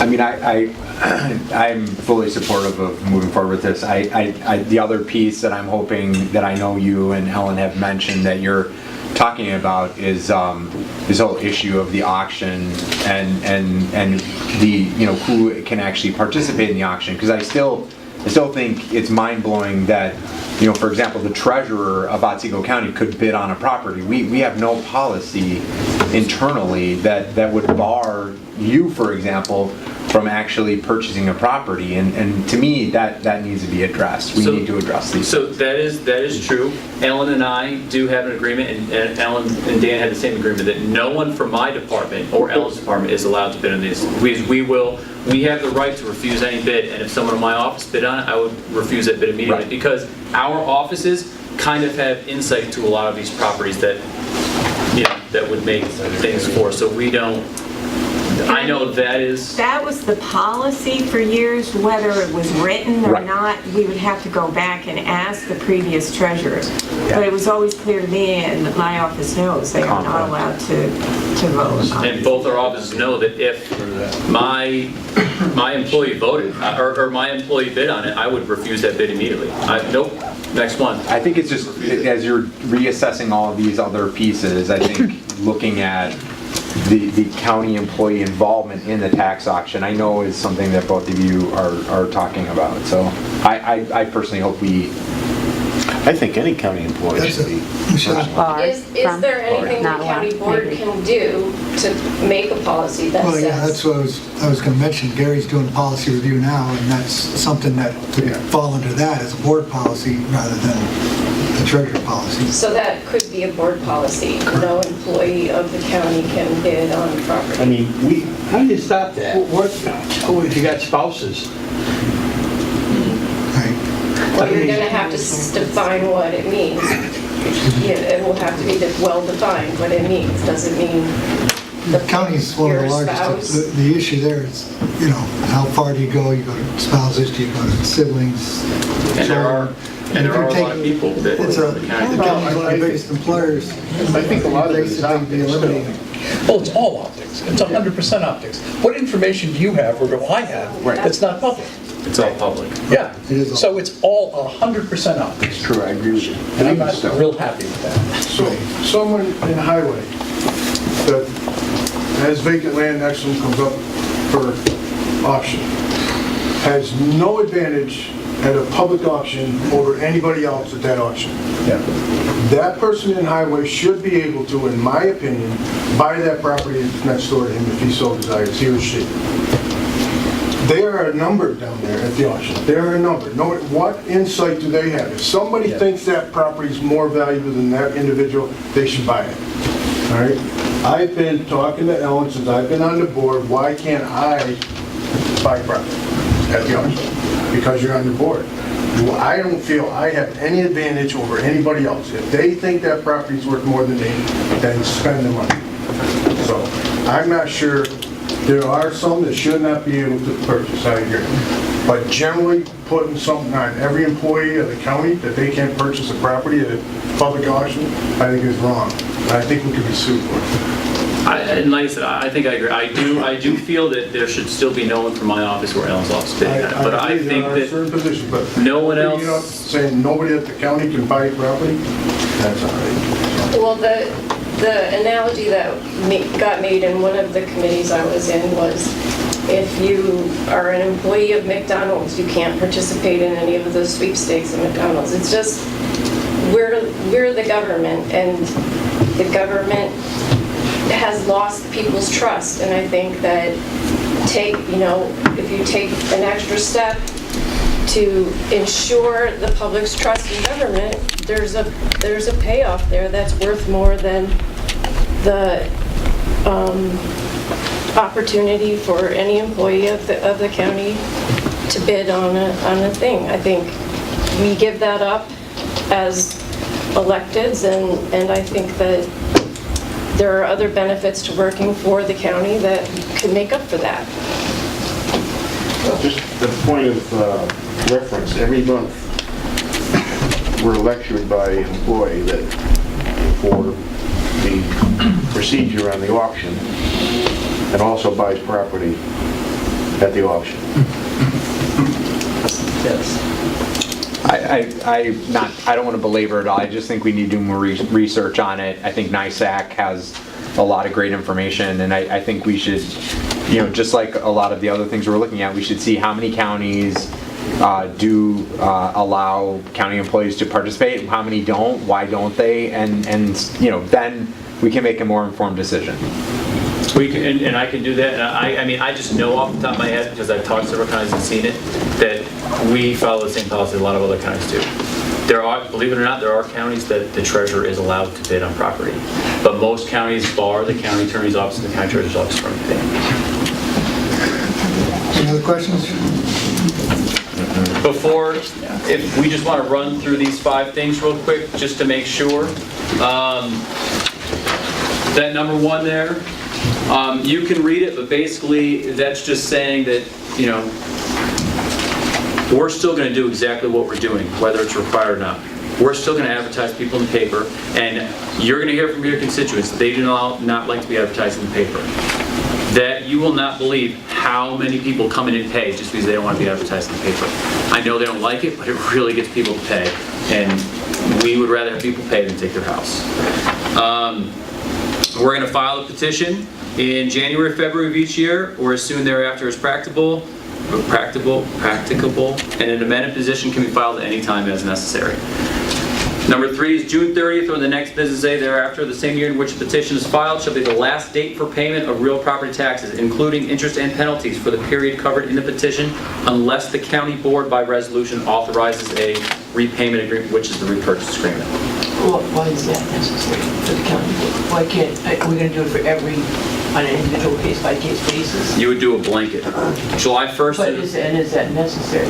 Could you just issue a policy that here's our? It has to be. No, so we have to do that one. It has to be, that has to be a board And policy. I put the wrong word in there, authorizes a repurchase Agreement. Not Repurchase agreement. Sorry about That's what that is. It's a repurchase agreement. We're not getting involved in things. No. Nope. And like I said, that repurchase agreement is not, okay, the bank's giving you a loan for, that is, here's cash. Whatever penalties you wanted, like I said, Herkimer County is 3 times taxes, which can be crazy, but that is a policy that you would adopt every year, and you could change it every year if you, as you wanted. But, yes. The 4th one, there's that repurchase agreement, there's that thing, which was the last, business day in July, that just mentions the repurchase agreement that I just read in 3. And then the auction for the real property foreclosed on shall take place in August of the year in which the petition is filed. On August of the year in which the petition is filed. It always was in August of the following year the petition was filed, which that's that whole process of liability. And like I said, we're looking out for taxpayers. If the house burns down and there's people in it, the county has to shell it millions of dollars because we own the house, taxpayers are not going to be happy.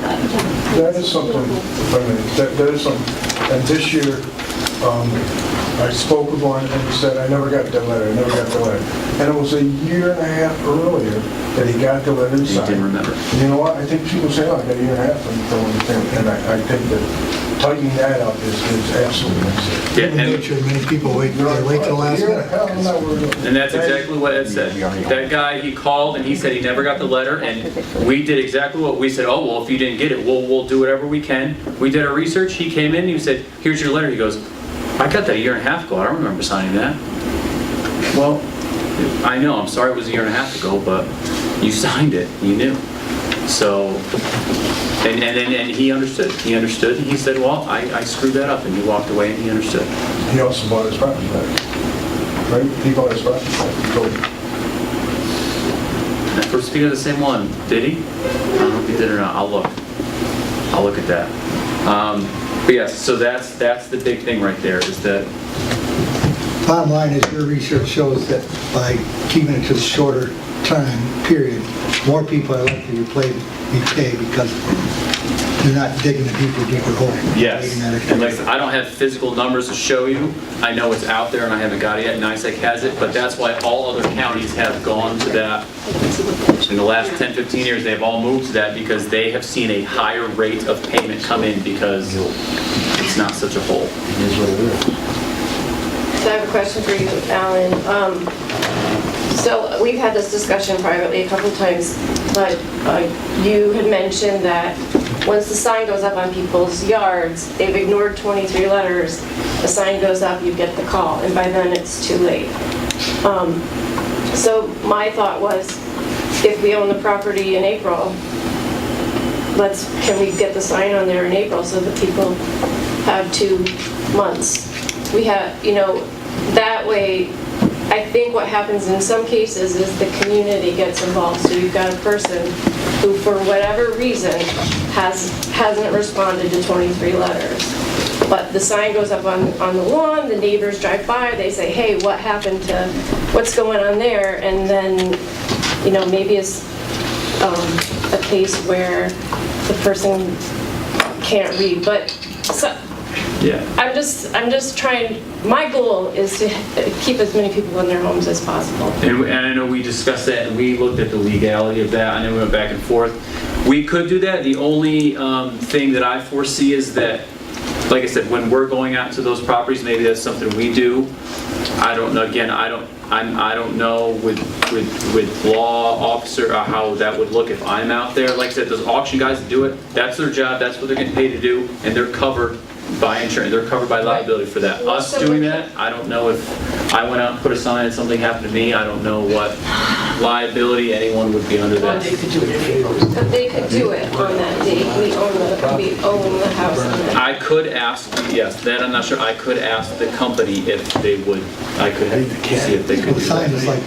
like your name in the paper, it's public. Yeah. That's what encourages people to. Okay.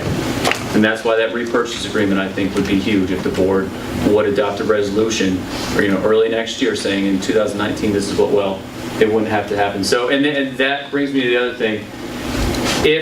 We're moving forward with this policy, which means 2019 is a new policy. If you owe taxes from 2018, we're not penalizing you. Under 2018, you're still under the old policy. We're starting with 2019, so that would mean in the year of 2021, we would essentially have two auctions. We'd have the foreclosures from 18 because they still get that fourth year, and then we would have the foreclosures from 19. So that's something to think about as well. And it is what it is. I don't want to retro this back. I just want to start at 19. So if you owe 18, 17, you're still under the old policy. So if we were to make a motion supporting the policy change, what would be the proper way to word it? There you go. I'll make a motion to support the policy change for tax foreclosures. Second. Second by. All in favor? Discussion? For discussion, I'm sorry. Just a question. What you've handed out is very helpful, but it's not completely comprehensive. So what exactly is it that we're approving? All the pieces? Or are we giving you the option to make decisions based on our conversation today? Right. That's my understanding. There's nothing binding about that it. he has the purview to do. And then at some point in time, we're going to bring forth the resolution for the repurchase agreement. Repurchase or buyout agreement, whatever it is, the repurchase agreement. Yeah, that little piece of it. Right, Yeah. and that will have to be through board resolution. Okay, good. I have no problem with that. I just want to make sure that's what you're... And the repurchase agreement, that has to be done annually. We'll get another chance to go through everything in the future. Yes. And like I said, anyone has any questions, stop my office. I'll go over this with you one-on-one, but I think that this is... So, if we could clarify, then your motion is to support the treasurer in his authority to revise the policy in the way he's discussed. Correct. Thank you. And I'll second that. Yes, sir. Discussion.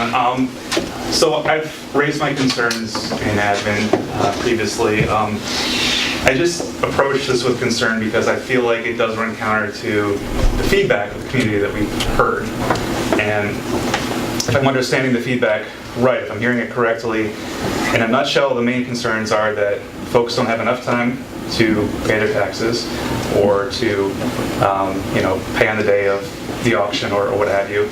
And then the second concern is that the county is making too much money on some of these transactions and taking the equity from these folks. I think we are shortening the redemption period by 11 months essentially, because we're taking off a year and then adding another month. Yeah. So that part is shortening. It sounds like there's anecdotal evidence that more folks can stay in their home because there's kind of a lot of fires lit under them to pay. I don't like acting on anecdotal information, so you mentioned surveys or studies. Yes. Yeah. So if those exist, I feel more comfortable acting on that because it feels paternalistic to me to say, as the government, we know what's easy for people to pay and not pay.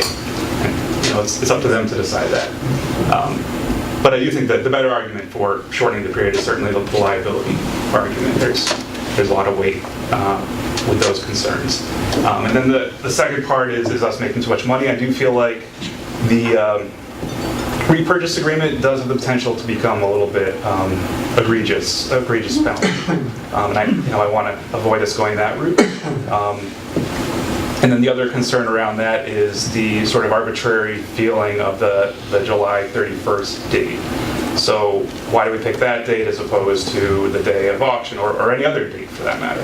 So, yeah, and absolutely. So the, and I thank you, I wish I had mentioned, but there's always been an argument, let him pay to the day of the auction, let him pay to the date of the auction, let him pay. And that was the case, I don't know if in this county, but it's always been the case around.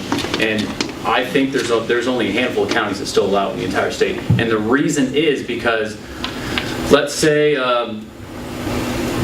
Danny has a property here, and he comes and pays the day of the auction. Okay, whatever, he gets it. But let's say he has a property and he doesn't pay the date of the auction. And then this happened this year. I have the survey right on my desk. I wish I had it. Let's say his property is this survey. They sit on my desk. There it is. The survey line goes right through a house. We wouldn't have time to research that. So that window that we have, which would be shortened to 2 weeks, gives us time to say, this property is going to the auction. There's an issue with this property. That's what happened this year.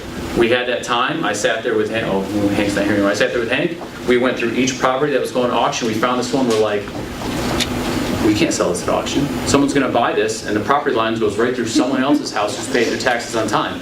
We have to fix that. So that's what we're doing right now. We're fixing that survey line, and then we're going to take it to the auction next year. But that's the reason why, because people would allow it to pay the day of the auction. No one got to research these parcels, and now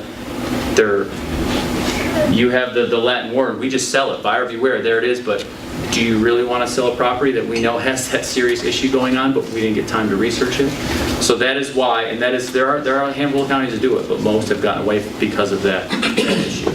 So I mean, First off, I would like to take a moment to personally thank everyone that sits on Public Works. I've had to deal with some, I'll say some family issues at home.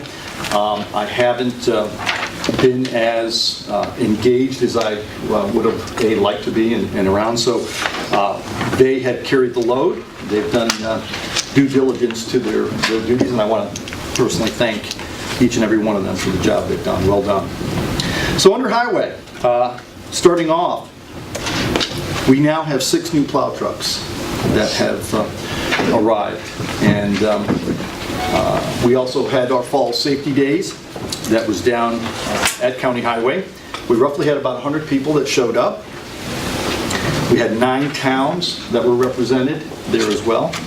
And we actually had quite a few vendors who came to the event, and it was a good opportunity to see what new, bells and whistles and equipment and things like that were out there.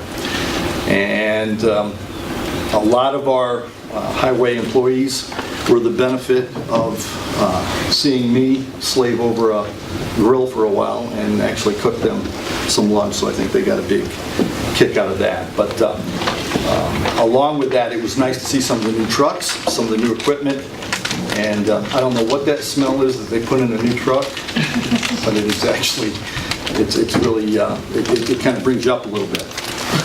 County Highway 35 bridge, the deck replacement over the Cherry Valley Creek is almost complete. That has moved along on schedule, which I'm proud to say. At Highway, we're also dealing with some issues concerning beavers. When they say busy as a beaver, they're not kidding. Dams and issues on some of our highways, they have caused us, I never thought I would say that they cause us concern, but they have. So it's an interesting issue to be dealing with.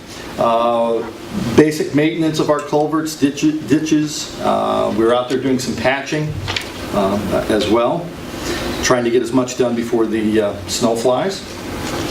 One of the things I'd like to also talk about was the fact that this year alone that we actually treated in one way, shape, or another 50 miles of county road. Now that may not seem like a lot, but when our averages before that were in the neighborhood of about 20 miles, it really goes to show that, and again, the board is to be thanked for making that more or less the funds possible for doing that, for which I'm, again, thankful. I don't like to end things on a sour note, if you will, or a negative note, but one of the things that we will be Dealing with moving forward, especially in this time of the year, is salt is being increased. We got notices that salt is actually going to be in the neighborhood of about 24% more than it was last year. I don't know what's driving it, but I believe they kind of know that we're a captive audience when it comes to that, and they can pretty much do what they want. So we will be talking about looking at some options there, hopefully more sand than salt. Building and grounds, tiny homes, we're making some progress there. In between the raindrops, the rain has really posed some challenges there. Water sewer lines are being installed as we speak, and according to Doug, things are still progressing again to schedule there. We dealt with a generator issue at the public safety building. It kept, when it would go through its maintenance, it would actually shut down power at the public safety building, which required a lot of rebooting the computers and things of that nature. We found out that it was a motherboard that needed to be replaced. It has been replaced. The clock has been reset for when it is cycling through its system, and it has been fixed. We had the Department of Health check out our well at the Meadows and the Public Safety Building. We're being told that potentially down the road we may have to look at drilling a new well.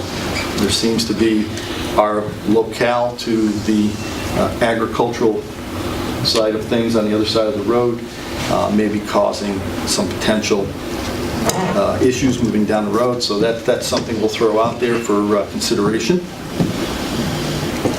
Rob O'Brien reports that he'll be on a conference call tomorrow. This is pertaining to the Diamond Tower Management Company, trying to work out some of the finalized issues with having our tower leased and managed, if you will, the management for leases for that there. And lastly, we are also dealing with the final questions that have come back from the parts RFP. There was a lot of questions that came back that I guess needed clarification. They're back in Andrew Trombley's hands, and they're being reformulated to answer those questions to hopefully get that put to bed. That pretty much sums up that. Next meeting for us will be Tuesday, November 20th at 1 p.m. in the second floor conference room. And I will try to answer any and all questions that anyone might have. Thank you. Questions? IGA, Representative Kennedy. Thank you, Mr. Chair. Told Keith that I would do this very quickly. We're on TV now. Oh, I'm dragging you down with me.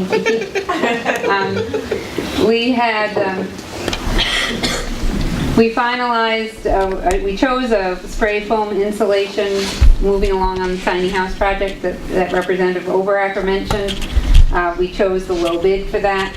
We also spent time discussing our energy group, which you may be aware of, that we're convening a small group of 5 to eventually direct a larger group, and I'll talk about this when I do my second IGA meeting. So we did discuss what that group might look like and what they would be tasked with, and we'll revisit that in just a little bit.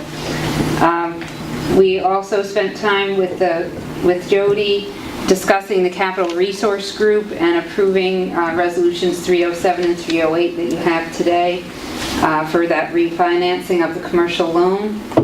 We discussed and approved our membership dues at MVED and the Southern Tier 8 group that are our opportunities for funding. The Southern Tier and the Mohawk Valley were sort of split in 2 ways, but both of them provide funding sources for businesses and agriculture within our county. and some local businesses have been awarded loans through MVED, and other opportunities exist through Southern Tier 8. So we voted in favor of maintaining those memberships. We also discussed enclosing an educational flyer in the property tax bills when they go out in the winter. Just a little comparative summary on our tax levy with regard to other tax levies, which I think many taxpayers would find to be very interesting. Also discussed including the other information we'll talk about later today on code fee reductions, recycling information, and other opportunities for keeping sales tax money within Otsego County and renewing. Many people may not realize if you renew your vehicle downstairs on the registration, the county gets to keep the money, but if you renew it online or through the mail, the county doesn't get to keep the money. So these are things, strategies that we could just share with people, and that yearly tax bill is an opportunity to provide a vehicle for conveying that information forward. We also discussed pilots, payment in lieu of taxes, and ownership of land in Pony Farm. And this is just a continuing discussion on how we learn about things that the IDA, Otsego Now, services they provide, different strategies for getting businesses involved, and what those things look like when you start unpacking what is a pilot, a payment in lieu of taxes.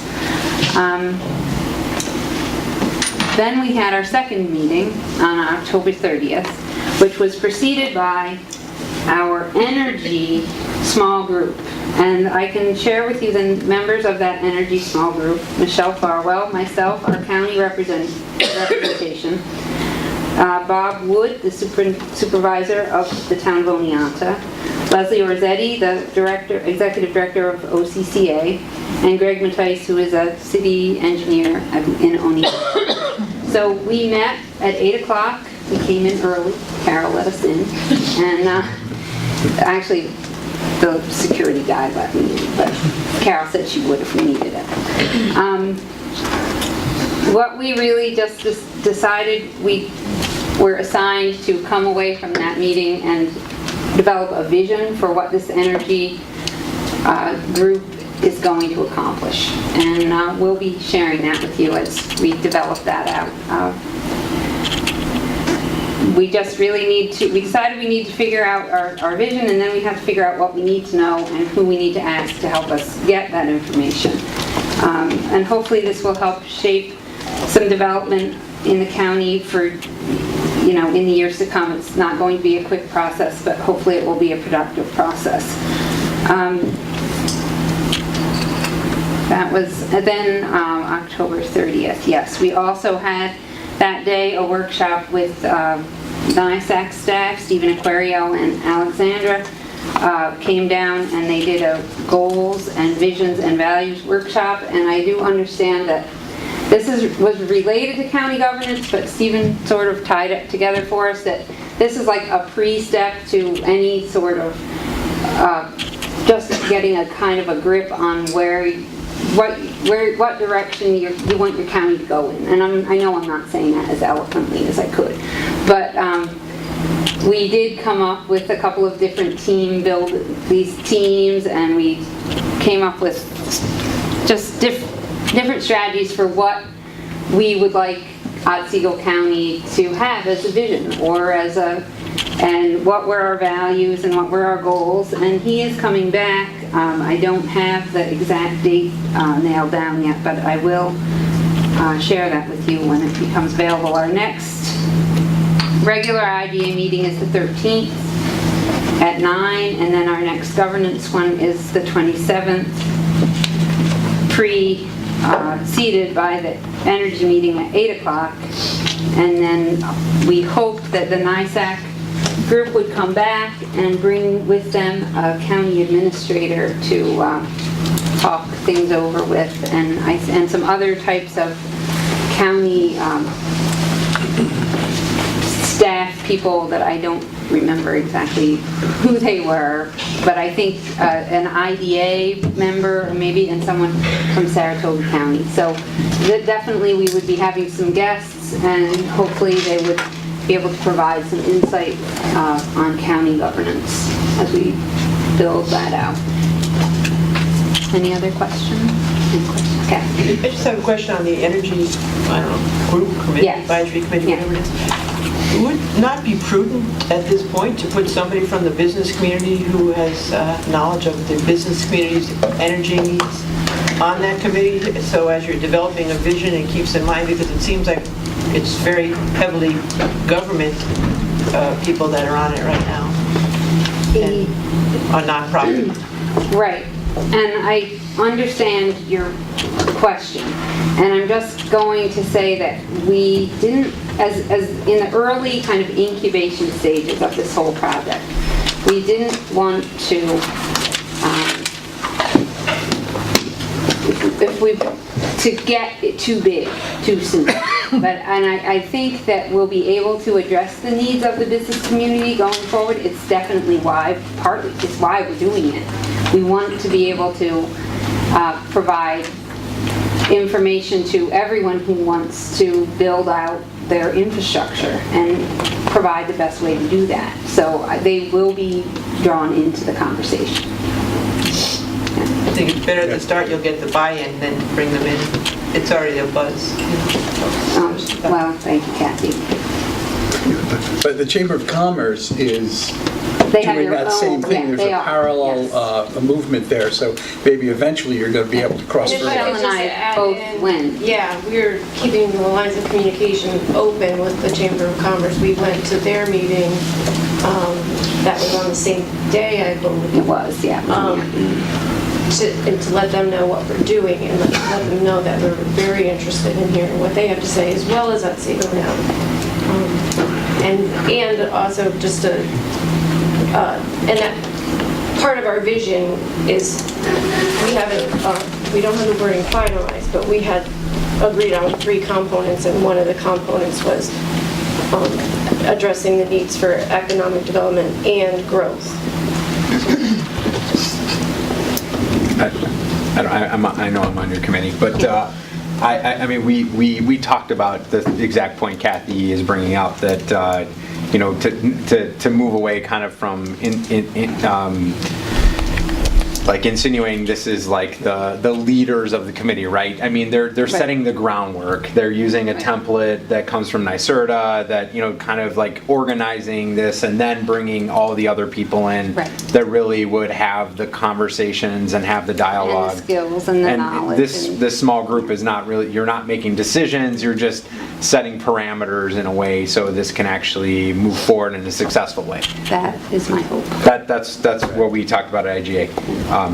And I also just wanted to comment briefly on the NISEC meeting. I thought that was, I mean, there were 8 of us out of 14, which was great. And I think, you know, it was a mission, vision, values discussion, and you know, we have a prioritization plan, Otsego County strategic prioritization plan that, you know, it doesn't have a mission statement. I mean, if you look at that document, and we talked about it at that meeting, it has a vision statement which is very broad and kind of all-encompassing. And so we were able to talk more about, in more detail, like what is, you know, as we move and continue to have these discussions, what's the true call to action for Otsego County? And then our mission, we don't have an articulated mission statement. So it was you know, it was good to have those brainstorming discussions and kind of get on the same page. And NISAC is sending us a complete press release to go along with that everyone will share. We'll share that with everyone, and also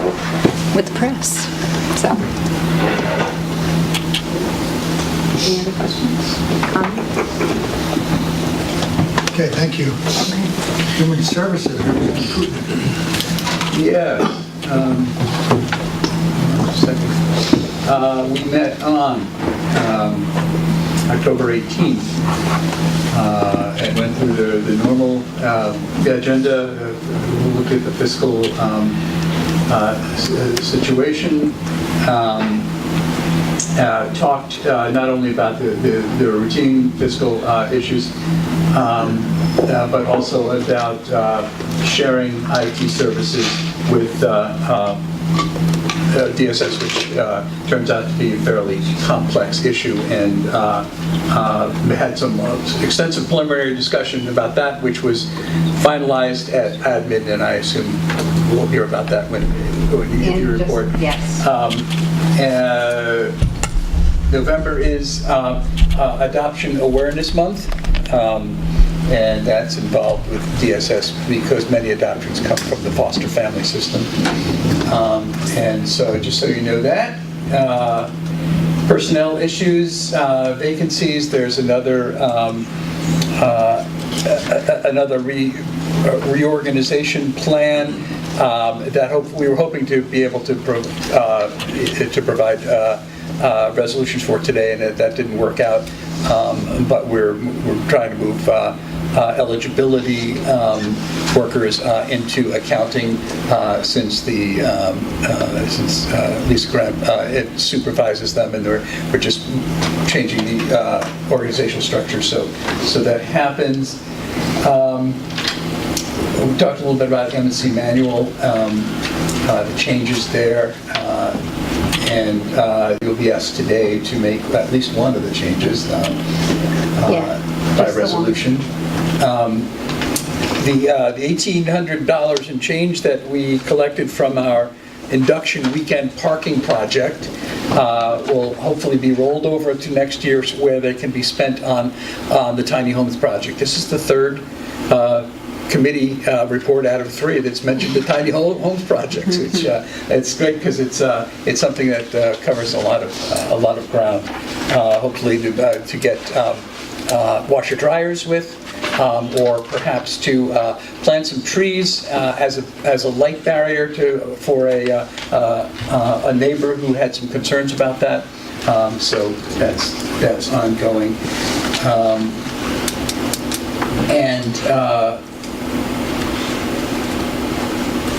And HEAP is starting again. Yearly project going well. If you remember a year or two maybe ago, we brought that in-house. It's no longer done by Opportunities for Otsego. That's been very successful and a money saver. And we're starting a HEAP season, which is the heating program to people who have reduced means. So our next meeting is on November 14th, 1:30.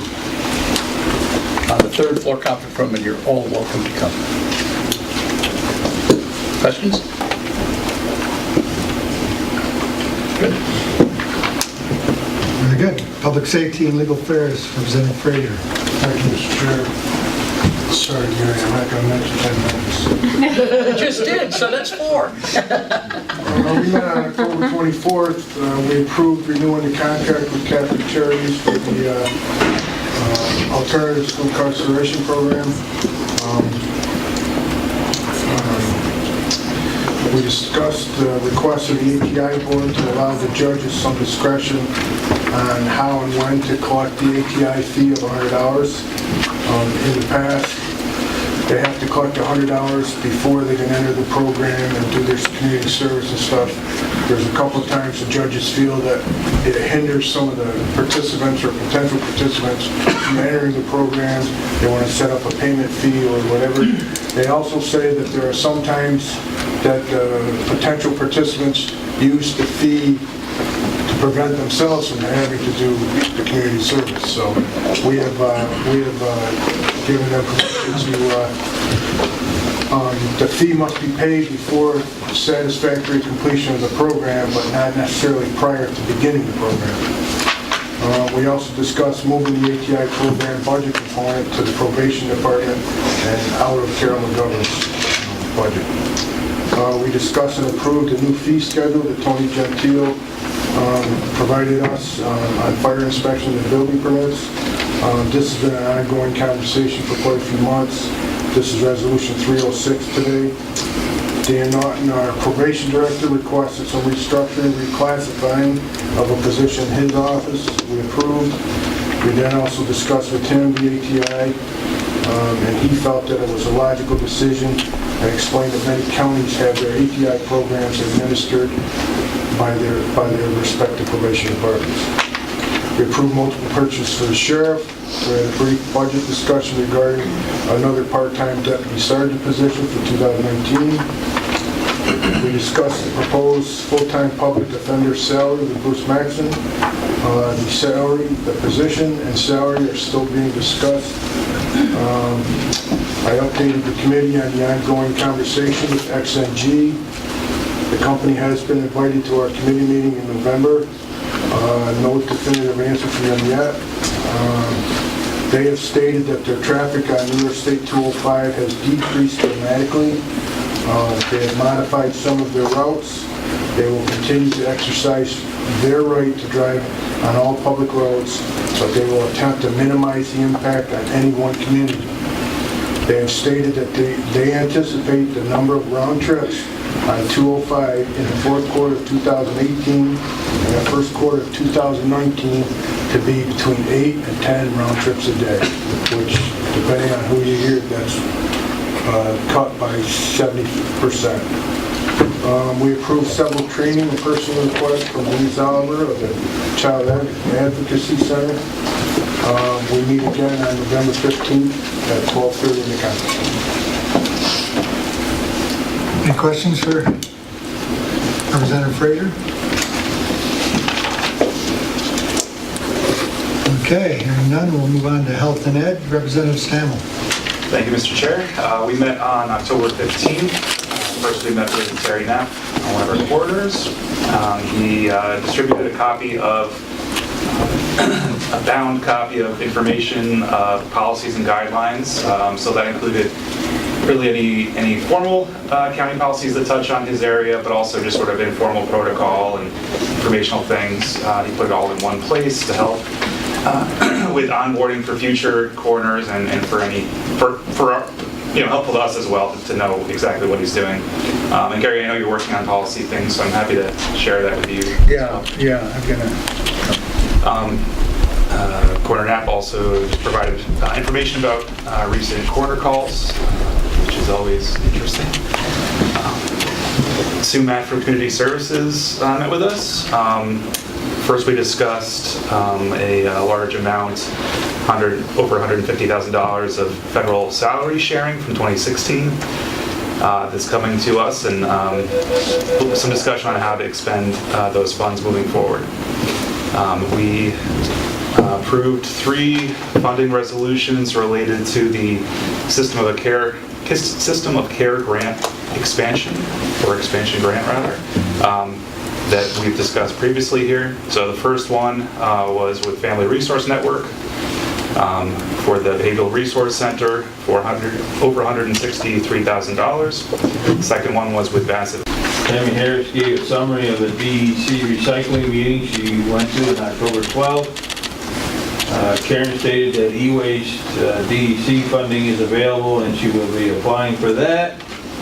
And we did meet on October 24th went into executive session to go over the solid waste contract proposals. We had 2, one from Casella and one from WRE. The committee decided to go with Casella. After looking at the contract for about 3 hours, they felt that Casella was the best deal. Casella was going to do away with the $4,800 administrative fee, which they put the tipping fee for solid waste at $80 a ton. They said they could lower that price down a little bit if we lowered the bond at 50%, and after that, after a couple days of figuring it out, we lowered it to 25%, which is kind of ridiculous. We lowered the tipping fee down to $79.25 instead of it. We gained a quarter on that deal. So at the next meeting, we will be talking about the tip, raising the tip fee or not, and also the user fee. And we meet again on November 16th at 9 o'clock tonight. Any questions? Any questions for Chair? Yes, sir. That was Keith, I'd asked Karen before, I mean, is it worth highlighting some of those contract components? Because there are some positives to the new contract. Lengthened hours, I think debit, credit card payments as well, right? Yes, and also they are taking over the Madison Recyclable. They aren't going to take over the e-waste because we get funding from that, is that right? Yeah. They're not probably. And also Karen reached out to Lindella's up in Ridgefield that do crushed glass. And she's going to be working on a pilot program possibly with Omegang and a couple other businesses to put crushers in to crush that glass. They use it for paving and a bunch of other things, and that would lower our weight that's going into the landfill. Could save us some money if that happened. Anything else? Just one more addition, the fact that we got the grant for the polystyrene densifier. That sounds, unbearably wonky, but it's a really big deal. All that styrofoam you get when you open a package and things are packed in it, we can densify that and then send it off to be reused. It's a very big deal in terms of landfills. Any other questions? Thank you. Mr. McCarty, Admin, Representative Kennedy. Thank you, Mr. Chair.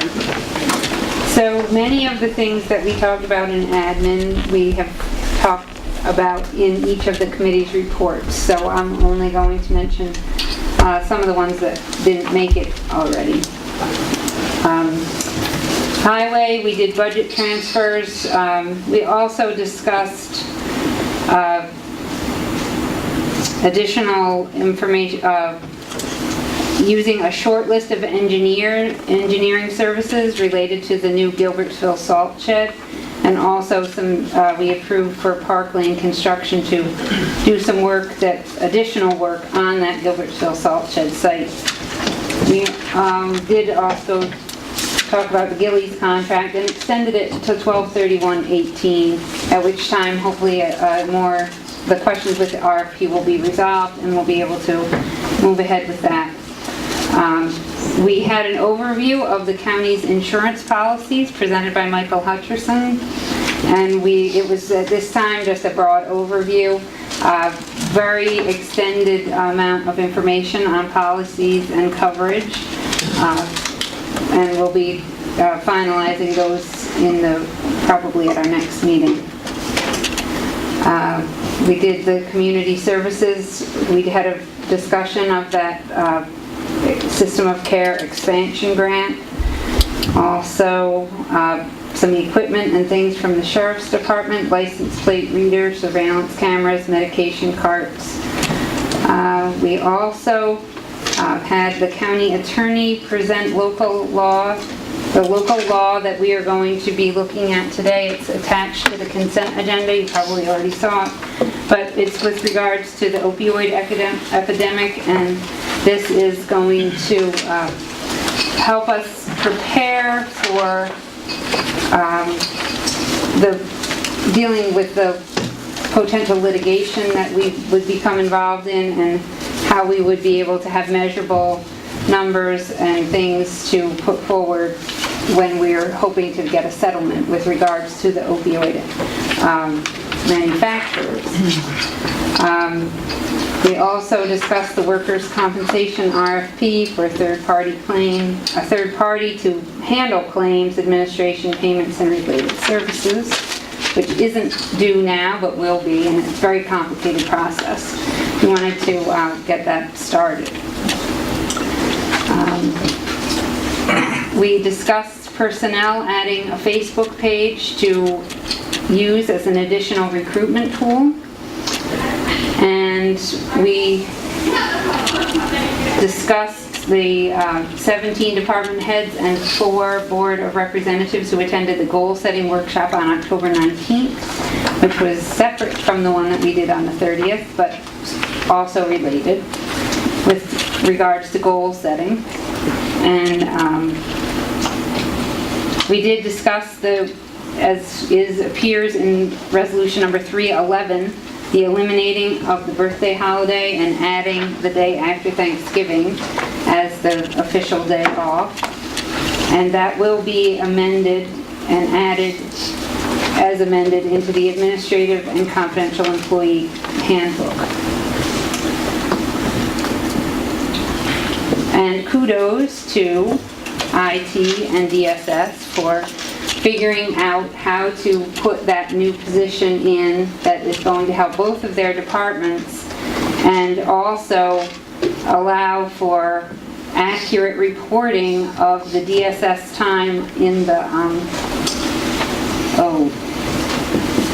say that thing, the report where, I have it written down.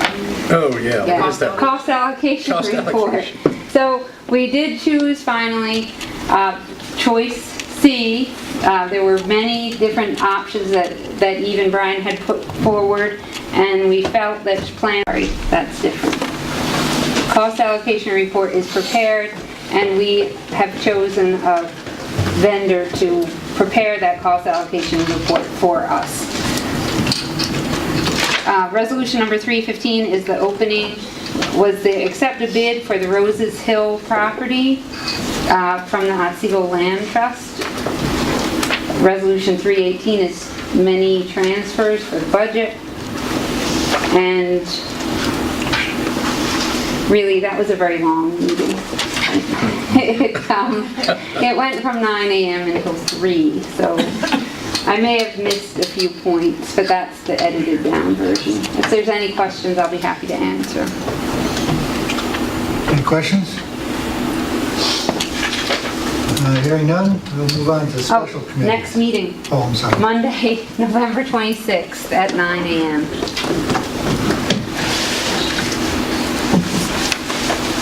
Special committees, negotiations. Madam Free. There's nothing to report. We're anticipating a request by the deputy sheriff and the treasurer union to come back and address their retirees' health insurance, but as of today, we haven't heard anything, so. Okay, performance review of goal setting, Representative. Thank you, Mr. Chair. We met on October 3rd, and we finalized our decision on the outstanding employee recommendations. We had, I think, as I remember, we had a long discussion by email about that, and then just finalized it there. We do spend a lot of time talking about that. We do get lots of really good applications. And so the two people that we honored today really have really earned that.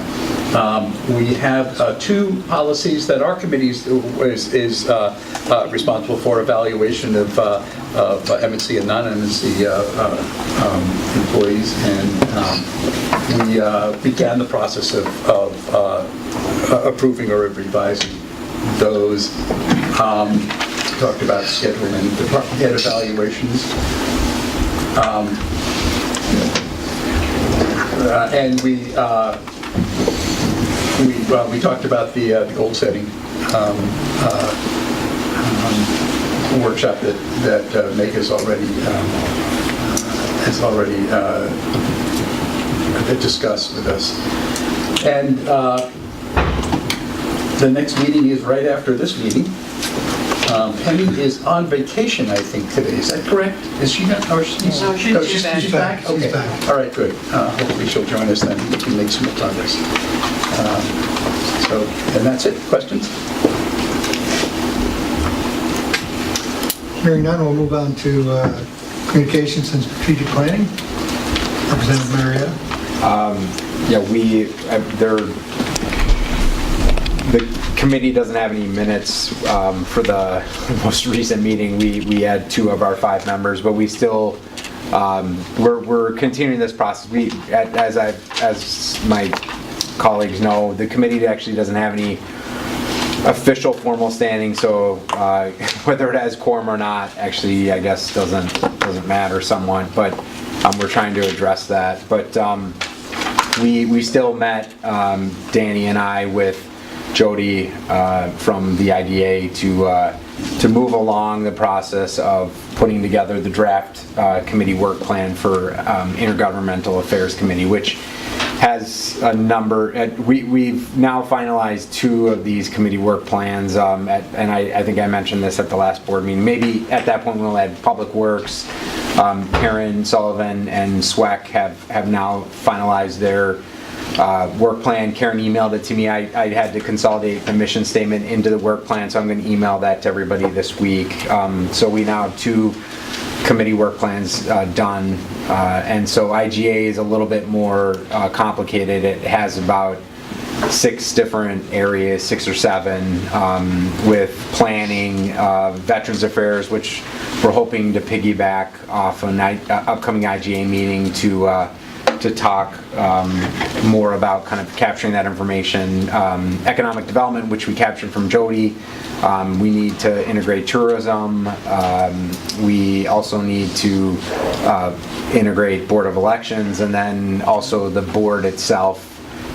It has kind of an aspect to that committee work plan. So it has a lot more to it, and now we're moving into other committees that are just as complex with Health and Ed and PSLA. Those will take more time to kind of frame those out. But trying to finish IGA before we move into another committee at this point. So, and we didn't set an actual meeting, so I'm hoping to try to today just see if we can get a date before we leave. Okay, thank you.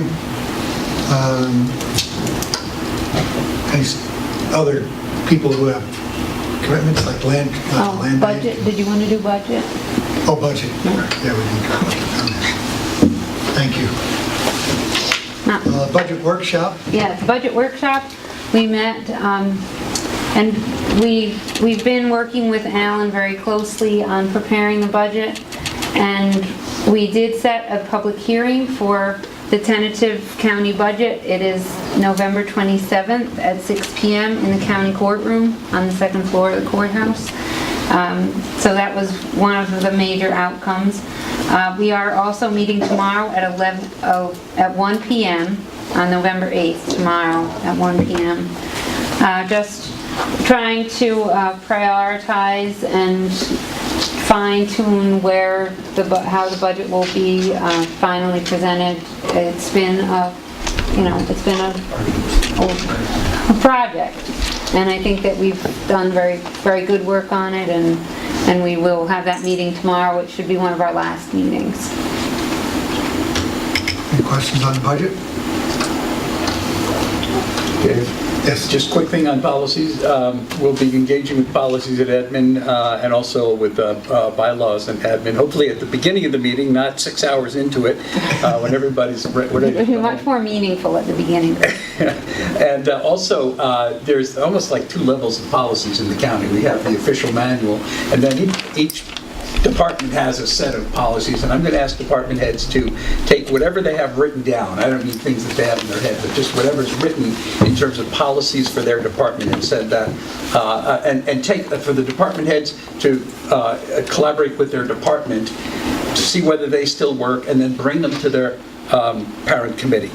So those of you who are in committees that you thought you may have dodged a bullet because none of the policies involve you will be perhaps having some department heads come in with a set of policies to discuss and finalize. And my request to you, and I'll put this in writing, will be to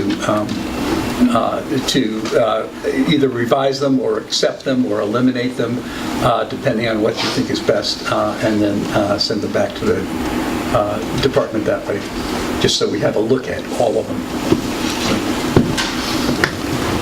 Any others who have outside responsibilities at 242 Main?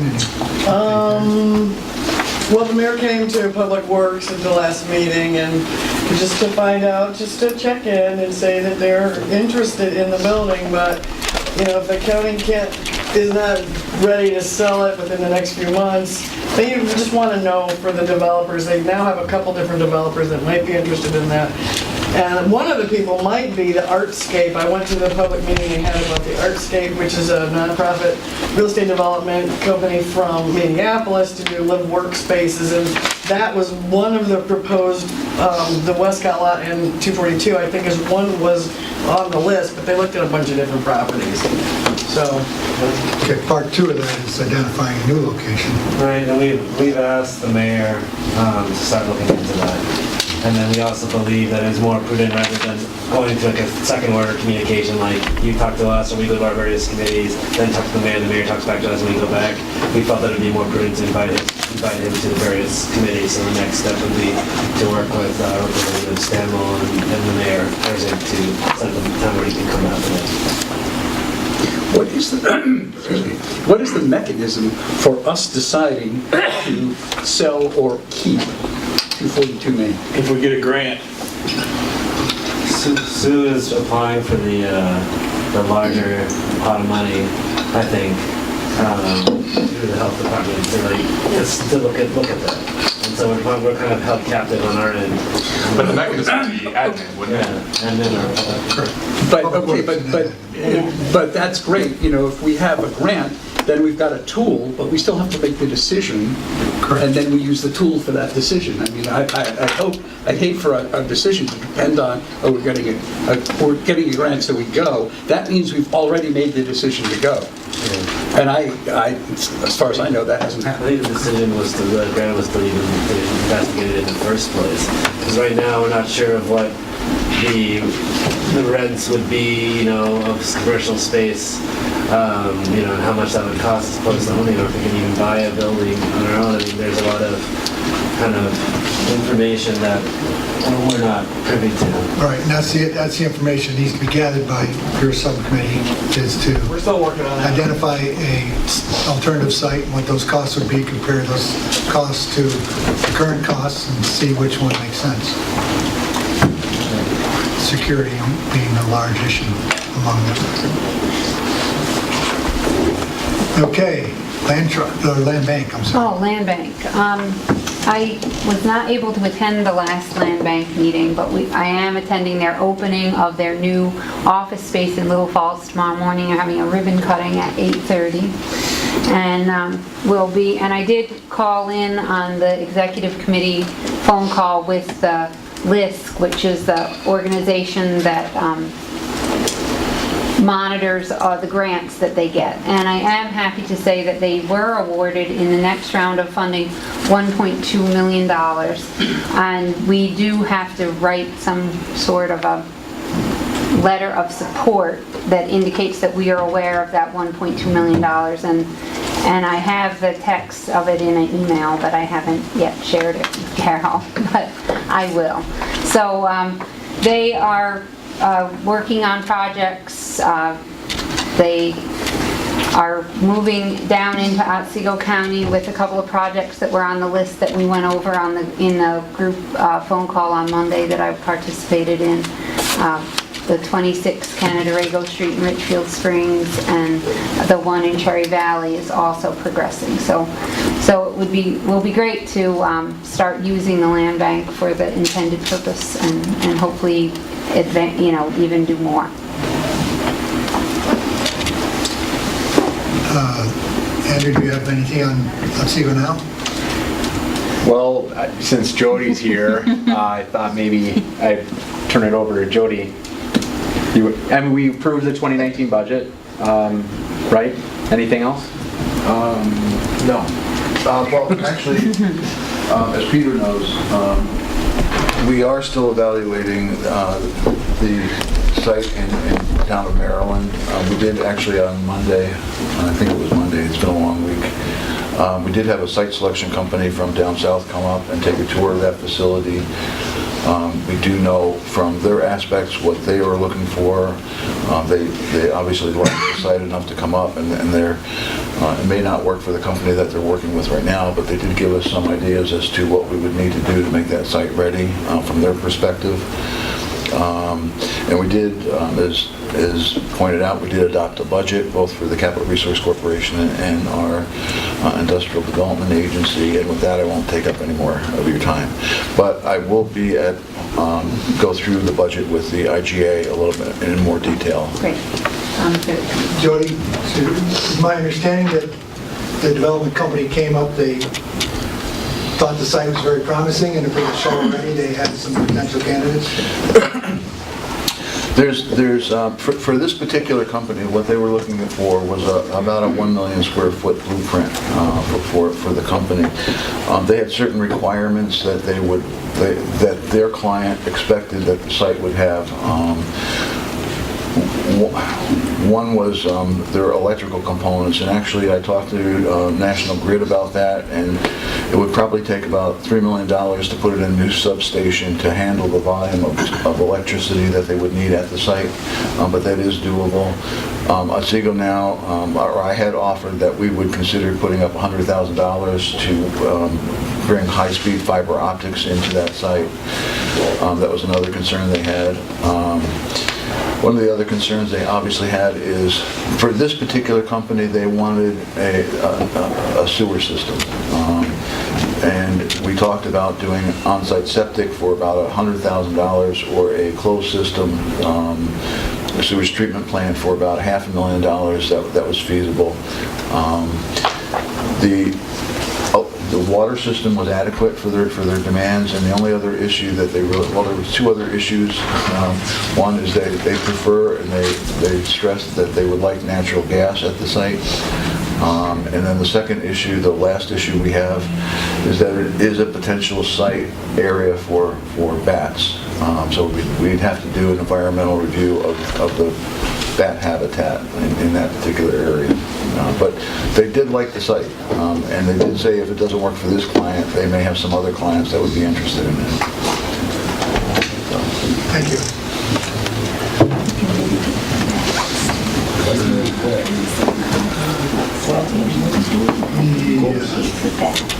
The only other thing, just a brief update, I guess, I don't know if there's anyone else there but me, but the potential for the transportation facility. We visited the site in Oneida. So we had a couple of meetings actually with BOCES and all the players. And then on another occasion, we visited a site in Oneida County where BOCES is currently operating in conjunction with the city and several school districts. Bill Mason, Rich, Nick Saban, and a couple of others were there. And it was quite impressive and gave us a lot of good ideas on what we need to do to move forward, and their system seems to be working extremely well. And we got a lot of good ideas from that. We're meeting again next week, I believe, next Thursday. Try to move forward with that. Any questions? All right, I think that's it for special committees. We do have special reports. Those are listed inside your packet. Any questions on those?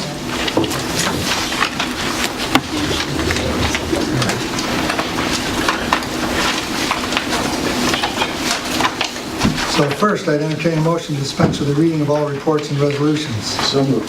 Second. All in favor? Aye. Opposed? Abstained? Carried. A motion to dispense, to approve the reports that we just spoke of. So moved. Second? Second. Discussion? All in favor? Aye. Opposed? Abstained? Carried. Is there any representative wishing to remove a resolution from the consent agenda? There have been a few already mentioned, 298, 315. Any others? Hearing none. Okay, those two will be removed for further action.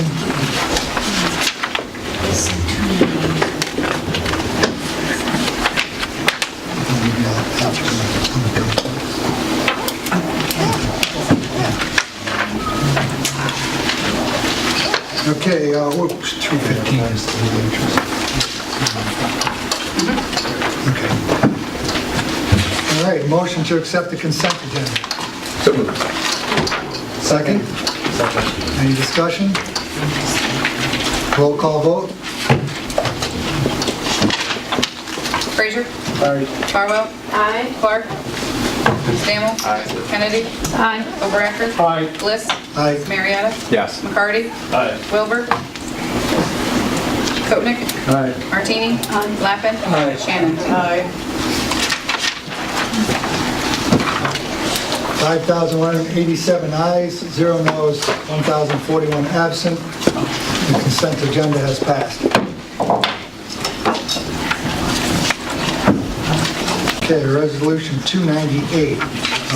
That was pulled by me that for the appointment of, it's actually withdrawn, the individual who was being nominated for reappointment had asked for it to be pulled. She needed some time to reconsider her options. May not have she got some issues to deal with to decide if she has the time to continue or not. So that's withdrawn. 315. Resolution 315, authorizing the sale of county-owned property at Roses Hill in the town of Otsego and authorizing chair to execute required documents. Kennedy, Overecker, Frazier, Koenig, Stammel, McCarty. I pulled that because I have a question. If we sell it to land trust, does it go off the tax roll? First, Oh, I'm sorry. yeah. First, we need a second? Second.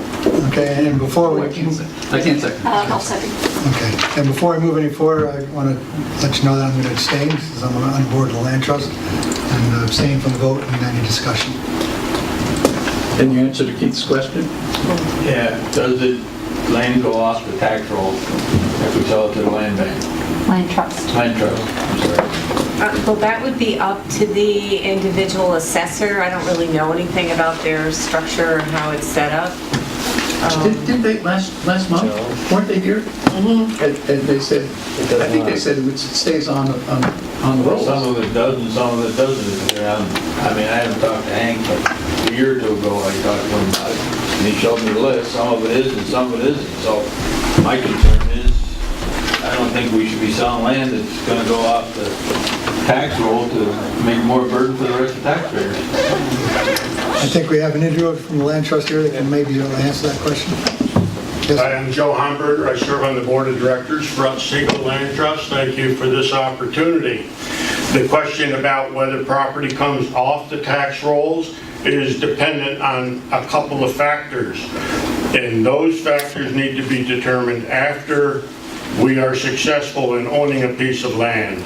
Land that is trade lands that we might ultimately decide to put a conservation easement on all or a part of that land and then offer it for sale.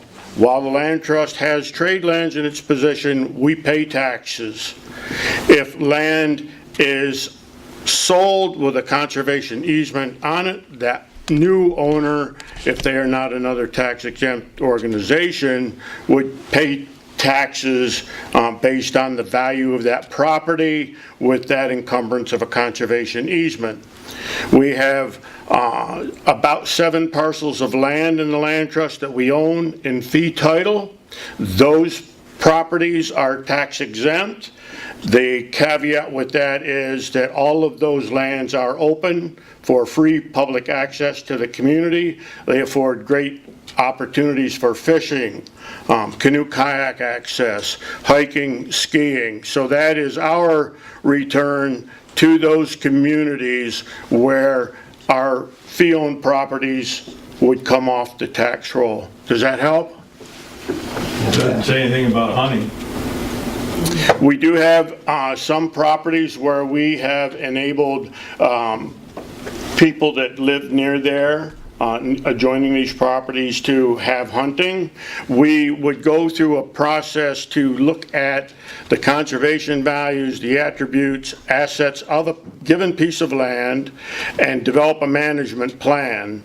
We have not got properties that are generally open for hunting in our portfolio at this time. That opportunity is not automatically precluded. We look at those things on a case-by-case basis based on trail systems and those access variables that have us take a look at hunting. We do not automatically say there is not ever going to be hunting on our fee-owned parcels. It is something that we take under advisement and consideration.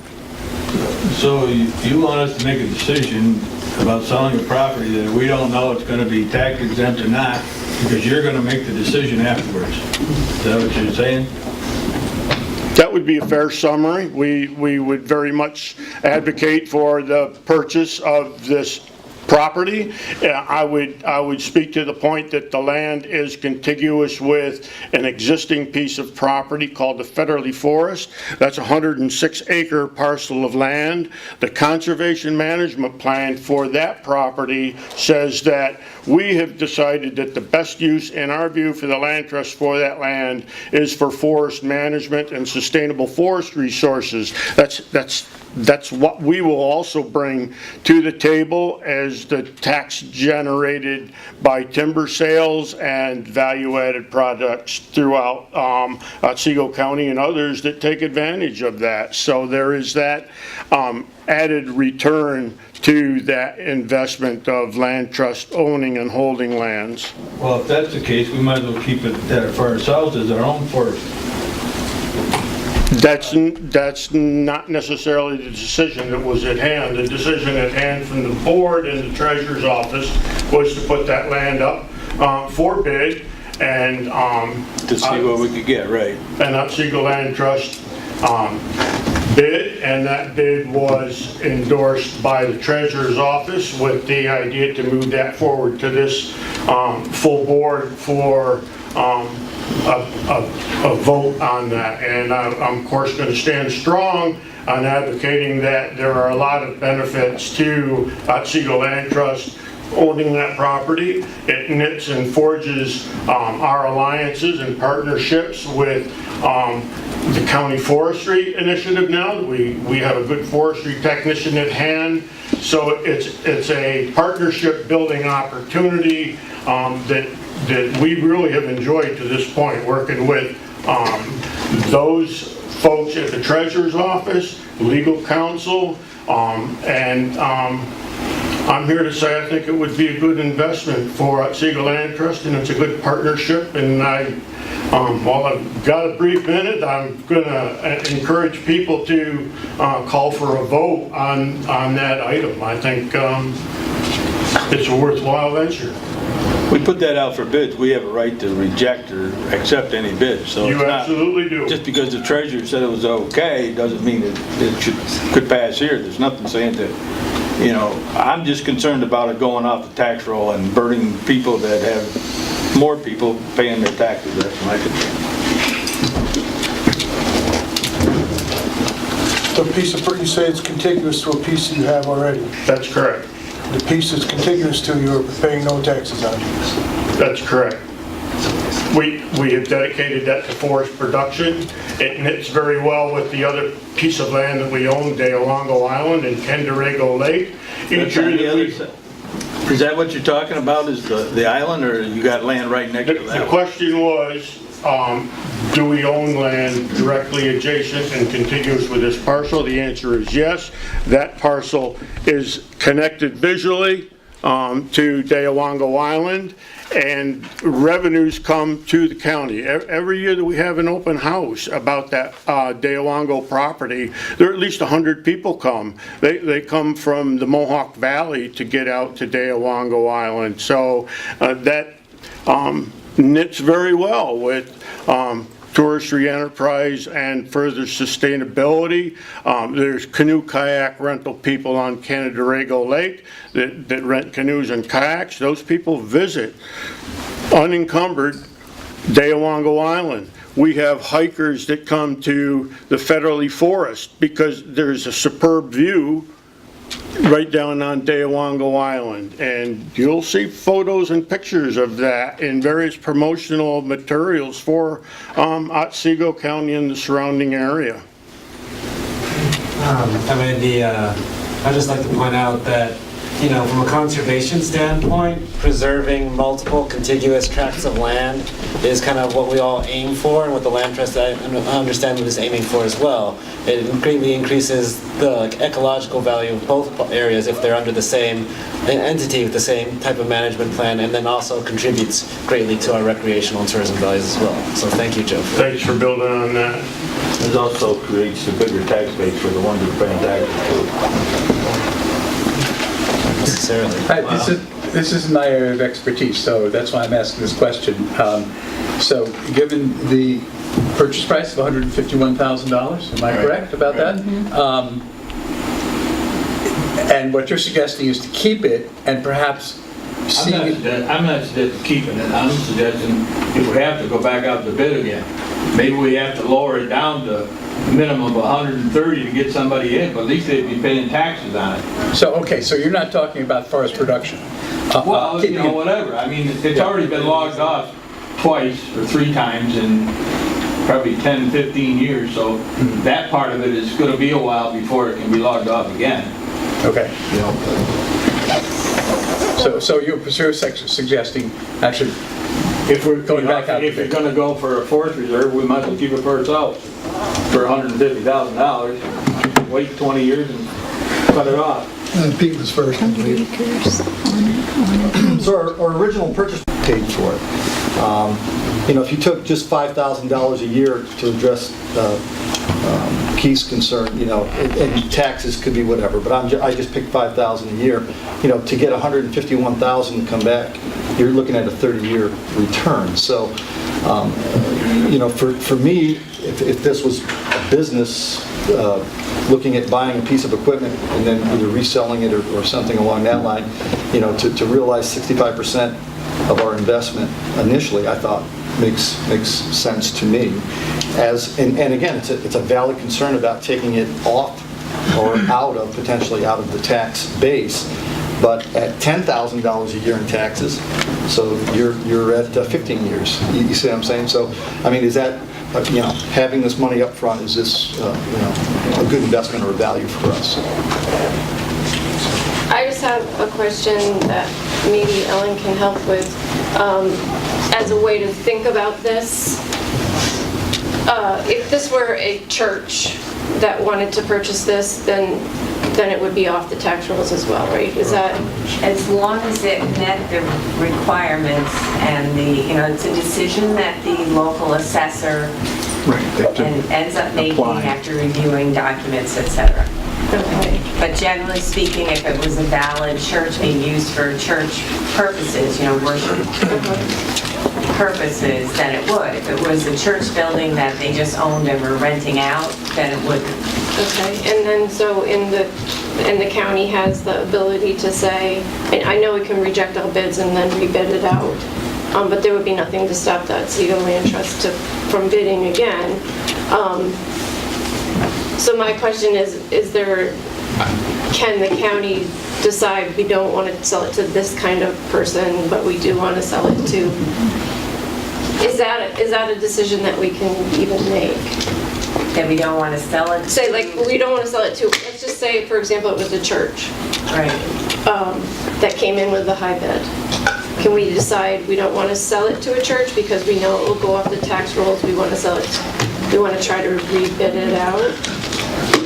I mean, if you wanted to sell, I would put it the other way, that you want to sell it to an owner that was going to be paying taxes rather than the other way. Okay. I just don't want to, start talking about churches and not, you're starting to talk about the Constitution, but. Andrew's next, I think.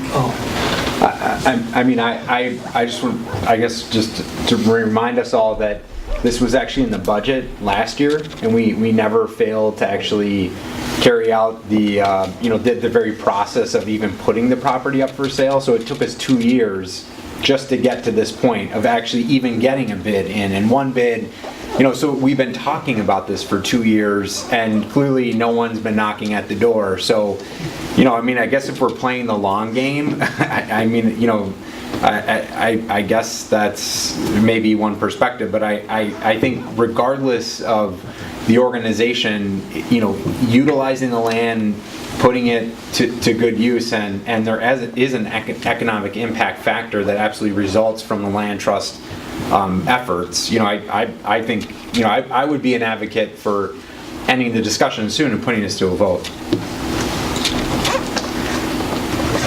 I don't know, I forgot where I was, but... I just wanted to mention that it had come to my attention that someone had asked about why didn't the county think of turning it into a park? And I thought, gee, why didn't we? I didn't realize it was in such close proximity to an already existing parkland, and with the idea that the land trust would be buying it and kind of adding into that parkland, I thought, well, there we can get the benefit of turning it into a park without actually having to foot the bill for turning it into a park. And I did think that one of our main priorities in putting it out to bid was because we wanted to recoup part of the original expense of purchasing the site. So we're achieving that, and we're doing a bit of, we're enhancing the natural, the opportunity for a park. So that, I think it's not a bad idea. You gotta realize this is on a seasonal road, so if you're gonna have a park, you gotta have an access to get to it somehow, And if that's the case, then you put the burden on the town of Otsego to build a road to get to it. Well, land trust had to deal with Brookwood Point. I mean, they rehabbed that entire access road to Brookwood Point. That was a driveway, this is a public road. Yes, sir. Thank you, Mr. Chair. I will speak to that point by saying that with the tower adjacent to this property, considerable road improvements have been made. Yes, you did. Sorry about that. That's where we can make it right. On this. Yeah, because we're voting to sell county real property. Oh, well. All right. County attorney tells me that we need a 2/3 majority to pass this resolution. So it has been, do we need a motion second for it? Right? Yeah, we already have it. We have that. Just need roll call. Oh, that was discussion. Okay, roll call vote. Frazier. No. Farwell. Aye. Clark. Stammel. Aye. Kennedy. Aye. Oberecker. Aye. Bliss. Abstain? Marietta. Yes. McCarty. No. Wilbur. Koenig. Aye. Martini. Aye. Lappin. Aye. Shannon. Aye. All right. 3,968 ayes, 814 noes, 1,041 absent, 405 abstain. The vote fails at the 2/3 level. It's all yours. You didn't look gaze out over the... I did not do that in a chairman-like manner, did I?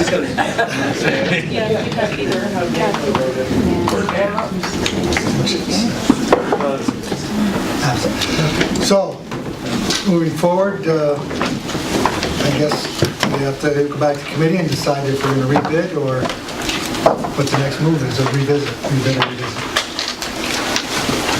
That's the end of our code agenda.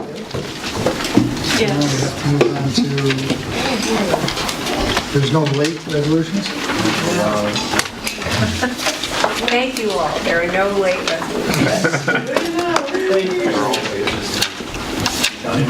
Further into agenda?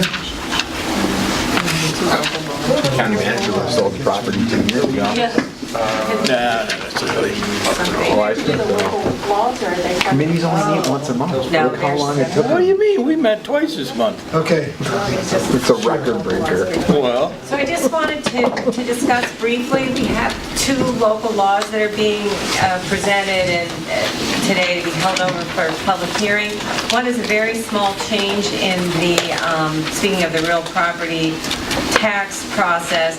And what this does is in section 5, the treasurer allows people to request an installment agreement no earlier than 30 days after the delivery of the return of the unpaid taxes, which usually is about like June 1st, but he wanted to cut it off as of October 31st for reasons because it starts to interfere with the whole process going forward. So that's the change on that one. And the other one is local law declaring the opioid epidemic as a public nuisance. This has to do with the litigation that our county's involved in, along with many other counties, regarding suing the distributors and manufacturers of opioids.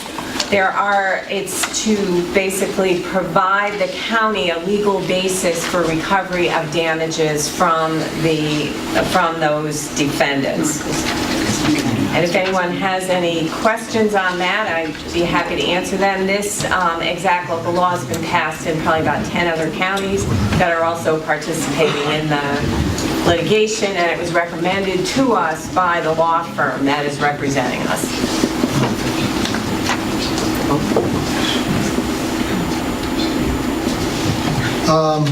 Okay, local law G of 2018, need a second? Second. Any quick discussion? We need to schedule a public hearing. I would suggest 9:50 prior to the next board meeting, December board meeting. Need a whole vote on that? All right, then local law H of 2018, second? Second. And again, same situation. I suggest a public hearing at 9:50 December meeting. Any no objections? I guess we're done there. Any late business? Motion to adjourn? So moved. Second? All in favor? Aye. We adjourn.